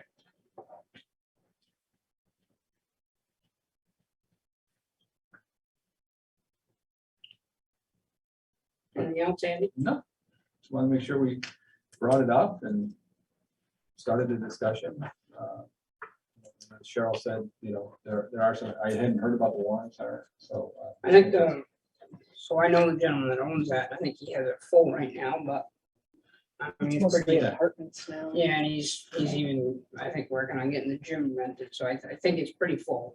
I've done a lot of work out there, but I mean, I can speak to, when the questions come up of, why not renovate a building and why not, utilize the footprint we have. In my travels, I've been through a few building projects.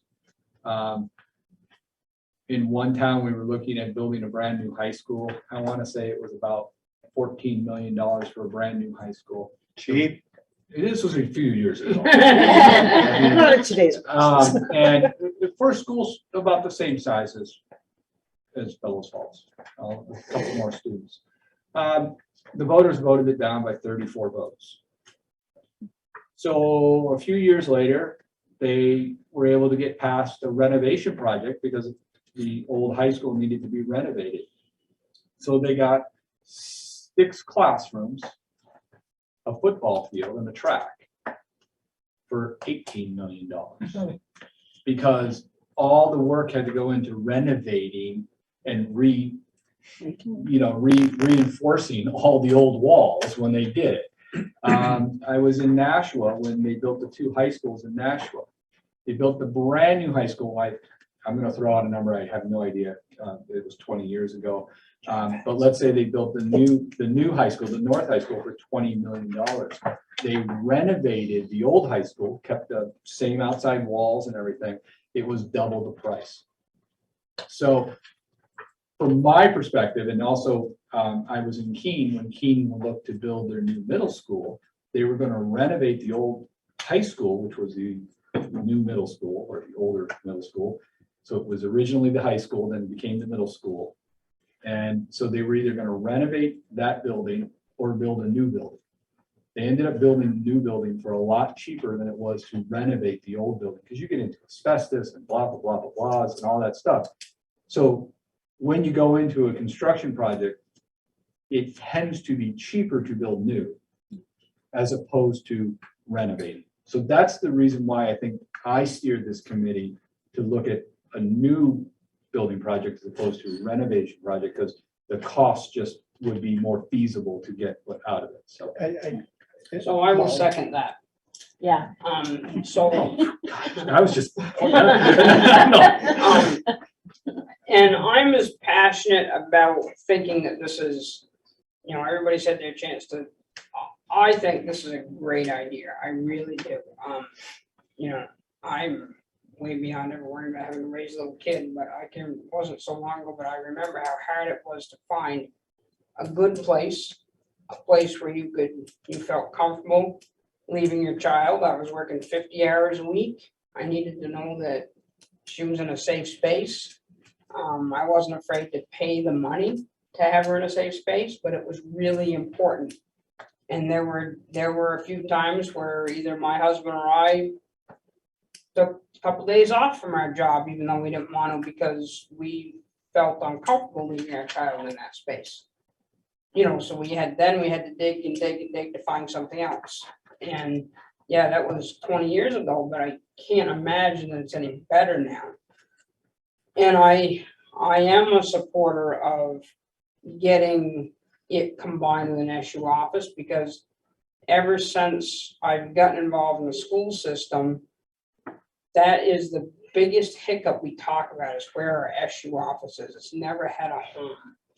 And to take the Cherry Hill building, for example, and remodel that, you can't do it. You can do it, but you might as well bulldoze it down and start over, because there's so many bad things in that building that it would be a horror show.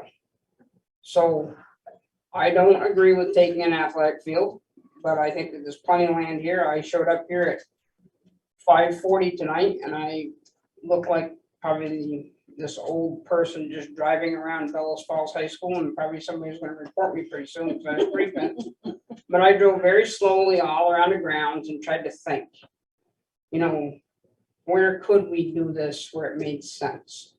Where there was a place for parking, where we weren't taking parking spaces from, this parking lot is full when you show up here in the middle of the day on a school day.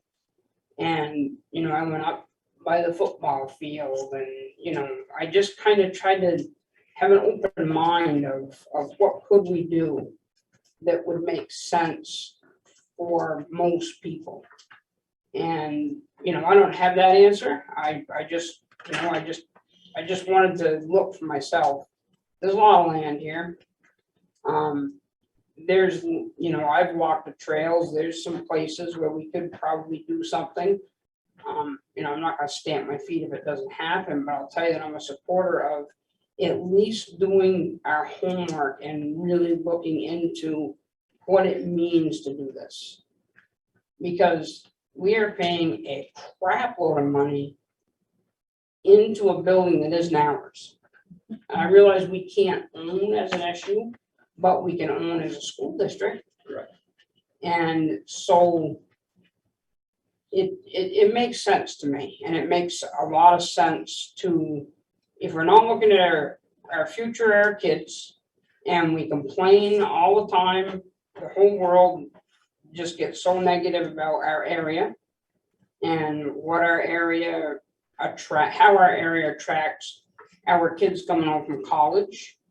You know, are they gonna stay here or are they gonna leave? You know, as a mother, you know, I hope that they're pretty close, but I also know that, you know, what is here to attract kids to come back home.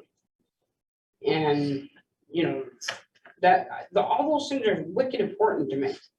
And, you know, I don't have an agenda to be a school board member other than our kids are the most important part of what we're doing here for involving the school system. So if we can start helping them when they're little kids to get them up to high school and then have a much better chance to succeed, because the first 5 years of their life, they had some direction and they had some, you know, good meals and they had, you know, that's the kind of stuff that's important to me. So I get that we're not going to approve the site tonight, but I had to have my 2 cents, so I'm done. Thank you. June. I think a site is the first thing you have to nail down, because that's going to affect your cost. If you have to log off a bunch of trees, that's going to add to and the engineer and the architect, they're gonna need to know where the drainage is gonna be, where the septic is gonna be, you know, all that stuff. So first thing you need to do is nail down the location. Now you know why I pointed out here, it's flat ground that's open, right? Deb, you got your hand up. Yeah, this time it's for real. Okay, so eliminate taking over something like Cherry Hill, but let's go back to what Jason said. Neither the high school nor the high school, neither the high school nor the middle school are full. They're at half capacity, not the elementary school. We don't need to get to that, but both of those schools are not a capacity. So that right there to me means we want to build another building when we have space in 2 other buildings that we could utilize. And that's one. So there's a significant dollar value difference, I would say. And the second part is the building you're sitting in today, every single person who was there in 1970 is now a senior citizen. Just saying. Every one of them. If they turned 18 in 1970, they're now what? 70? Is that correct? My math? So, no, 68, but you know. Yeah, well, it's 22. So, so we're looking at senior citizens were in that building, and I'd like to think better of the building, but the middle school has been through a renovation. What was that, 10 years ago now? So that should be good.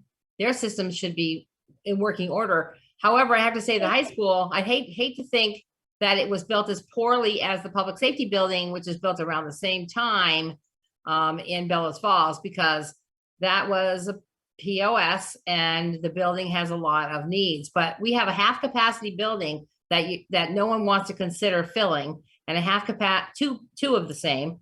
And we should strongly consider that. And the other thing that Jason said is Rockingham pays 61% of the taxes.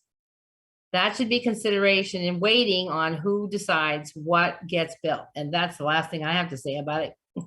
Okay. Okay, we're not doing anything tonight on this, right? No. Okay, so can we move on to ratification of support staff CBA, please?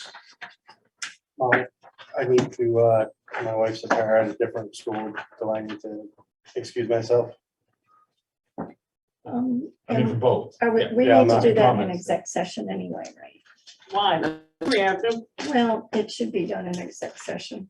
Uh, That's the way it's why? been being done Why does that? until it's fully ratified and I will just not vote. If you want me to leave, I'll leave. No, you don't have to leave, you just, no, until I don't. David, can you help me? Does this have to be in executive session? Well, I believe that the proposed CBA is already in the public domain. And I'm saying that because it's been ratified by, Union Elementary, no? No, only Rockingham. Rockingham And the is WNSU. ratified, it's a public And document. you're right, the WNSU. Yeah, because we did it at the WNSU. Ratified, it's a public document. There are no secrets anymore regarding the proposed CBA for support staff.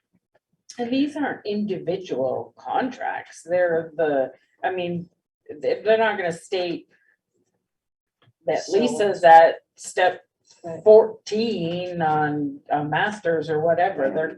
It's just a general. Why didn't we get you to be a board member a long time ago? I didn't have a weak moment a long time ago. Molly, what is private would be any discussion that could impact we don't ratify. If we don't ratify, it would have to go back and have more discussions. And then it does impact the further negotiations or the further possibilities of what might have to happen. That's why it should be done in executive session. Has the association ratified? Yes. Yes. Yes. Okay. So if the association is ratified, then we can do it in public session. Let's do it. I was going to offer a point of information that in this group of the people who negotiated representing the boards, you have 3 members of that negotiation team for the board sitting here. That would be June Streeter and Priscilla Lambert and Deb Wright. They were 3 of the 5 of the board member negotiation team. And the process, the support staff, the lead negotiator for them was Kate Kane. We went through a lot of, I'm the designee, the spokesperson for the board negotiating committee. That's the only reason I'm sitting here tonight. And the other person, the other of the 5 members is Jack Breyer. To just briefly describe, we went through a lot of back and forth with this and came up with, I think, a resolution that everyone involved feels good about. And it's not where we started. It's not where they started. It's not where we started. But if you have a motion to consider on the floor, there may not be need for any discussion, nor any need to go into executive session. So we do not have a motion on the floor yet, but I'd like to have a motion to ratify the support staff CBA. I'll make that motion. And I'll second it. Would you like to speak to that? Yeah, I think that both parties did a lot of hard work. I think that the nuts and bolts, that the salary schedule will put us in a place that will allow us to be competitive with surrounding areas. We're not going to be the highest, but it'll allow us to draw competitively. We were able to work through an opportunity to look at what we would consider a para 2, which would be a paraprofessional who maybe has a higher degree, has an associate's degree or higher, which would allow them to get a higher compensation for being on that, for having that piece. Many of our early child care paraprofessionals, I'm sorry, I lost my words there, but they have to have a certain level of number of units and whatnot. So we try to align it with that so that, again, because they have to go to school more than a regular paraprofessional. But we do have a few paraprofessionals who have master's degrees and have just chosen that that's the profession they want to follow. But then also the SLPAs, which is the speech language pathologist assistants, and the CODAs, which is the certified occupational therapy assistants, voted to join the union. And so they had to be inserted into this negotiation. And so there was a lot of conversation around that, but it will bring their salaries to a competitive wage. We've been fortunate that we've been able to have these folks in our district for quite a while, but they have regionally, but also within the greater region and then nationally have been underpaid. And so it would bring them up to this. Okay, can we vote on it? Deb, Aye. Priscilla, Aye. Jason, Abstain. Margot, Yes. June, Yes. David, Yes. Brenda, Yes. Tanya, She's not still on. you gone. Oh. Motion passes. We do not have it on our agenda, but the next meeting is August 22nd at 6:30. A Building and Grounds Committee meeting will be at 5 o'clock that same night. We'll have a walkthrough. No, that was late. Yeah, special for you, Andy. And we are down to director's comments. Deb. I hope that everyone is doing what they can to stay cool, and also helping those who have difficulties breathing stay inside by helping them do errands and getting the stuff for them so that they can stay breathing. So I guess that's it. Just everyone's trying to chill off. It's still in the 80s and very breathless. So take care. Priscilla. I appreciate all the careful consideration that the board had to do tonight. And I would just encourage everybody to do at least one little small act of kindness each day, because it goes a long way. Jason. Well, I'd like to say that I really like how you run your meeting. I happened to watch 3 minutes of the board meeting the other night, and I had to leave the room while my wife continued to watch. But it seemed to be a horror show, and I think we got a lot of things done tonight, and a lot of tough conversations back and forth. You're not always going to hear something you like, but we all remain calm and controlled. And as a dad, I'm always very leery of free gifts, and I don't take handouts. I want to impress on my kids that you're going to work and earn everything you get. So I'm very leery about ESSER. It's a big number for me. 20-something million is a big number. And at some point, someone's got to pay for that.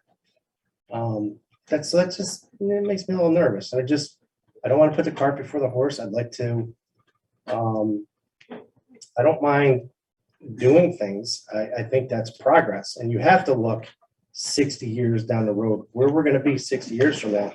When building a building is the right thing, or remodeling this building is the right thing. I don't even know when we last remodeled this place, but I'm telling you, there's room here. But a lot of things we got to look at. So I'll just leave it at that. And again, I want to thank you for that. And earn every dollar you can.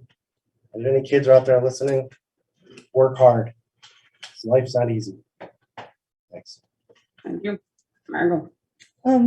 I didn't get to say this earlier, but when we were talking about awards nights and recognizing students just beyond the academics, I mean, One thing I do notice in the award ceremony, which I do think is fabulous, is there is a lot of emphasis on community service and participation in the community. And those students are recognized.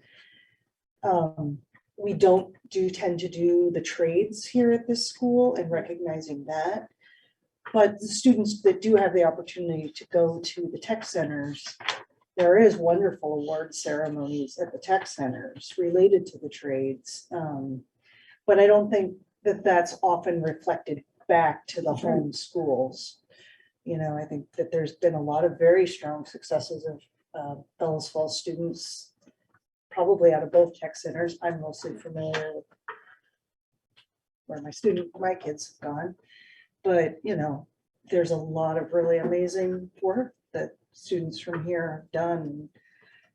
Yeah, so maybe part of recognizing students in the trade, you know, is maybe some acknowledgement back at the home schools of recognition that's happening there. Anyway, just wanted to share that. June. I just want to say that it's hard enough to get people to be on boards. It just seems like there's a very few people that are doing anything, and that we all need to step up and help out. And between that and the terrible reporting done by the Brownville Reformer, it's almost impossible to get anybody to be on a board and in the public eye. So we just need to be more mindful of that and make sure that, you know, step up if somebody needs help, and, you know, do a little research on your own to bring to the meeting so that it's a more productive meeting. And that's all. Cheryl? I don't need to say anything. Thank you. David? Well, I feel a little bit like that warden in that prison movie with Paul Newman called Cool Hand Luke. I feel like in some respects, we still have a failure to communicate at this table. Let me go back to the last meeting. And I quoted Andrea Carlson's remarks very briefly from April 11th, when she said, this is a direct quote, "I have worked here for 20 years, and during that time, it's been reported to me each year that racial incidents happen regularly at BFUHS. Following that up in April and May, and in June, and also I'm not sure whether my last request went out at the end of June or beginning of July, but I have said, please tell us what steps have been taken here to address the allegations of inappropriate behavior toward minority members of the BFUHS community. If these incidents are accurately reported by our guidance counselor, what have we been doing about it for 20 years? That's a question. If this is not accurate reporting, then how have we reconciled that fact with the allegations which have been made? That's what I have been asking for 4 months, 3 months. And I really, really hope that it finally makes it onto a high school agenda for discussion. The agenda comes out in August and it's not there, then I will be seeking an adjustment to the agenda so that we discuss it. I think that we've booted this ball around long enough, and now we really need to, have some closure around it.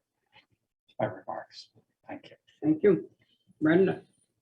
No, I think that was. Make a motion to adjourn. We'll make that.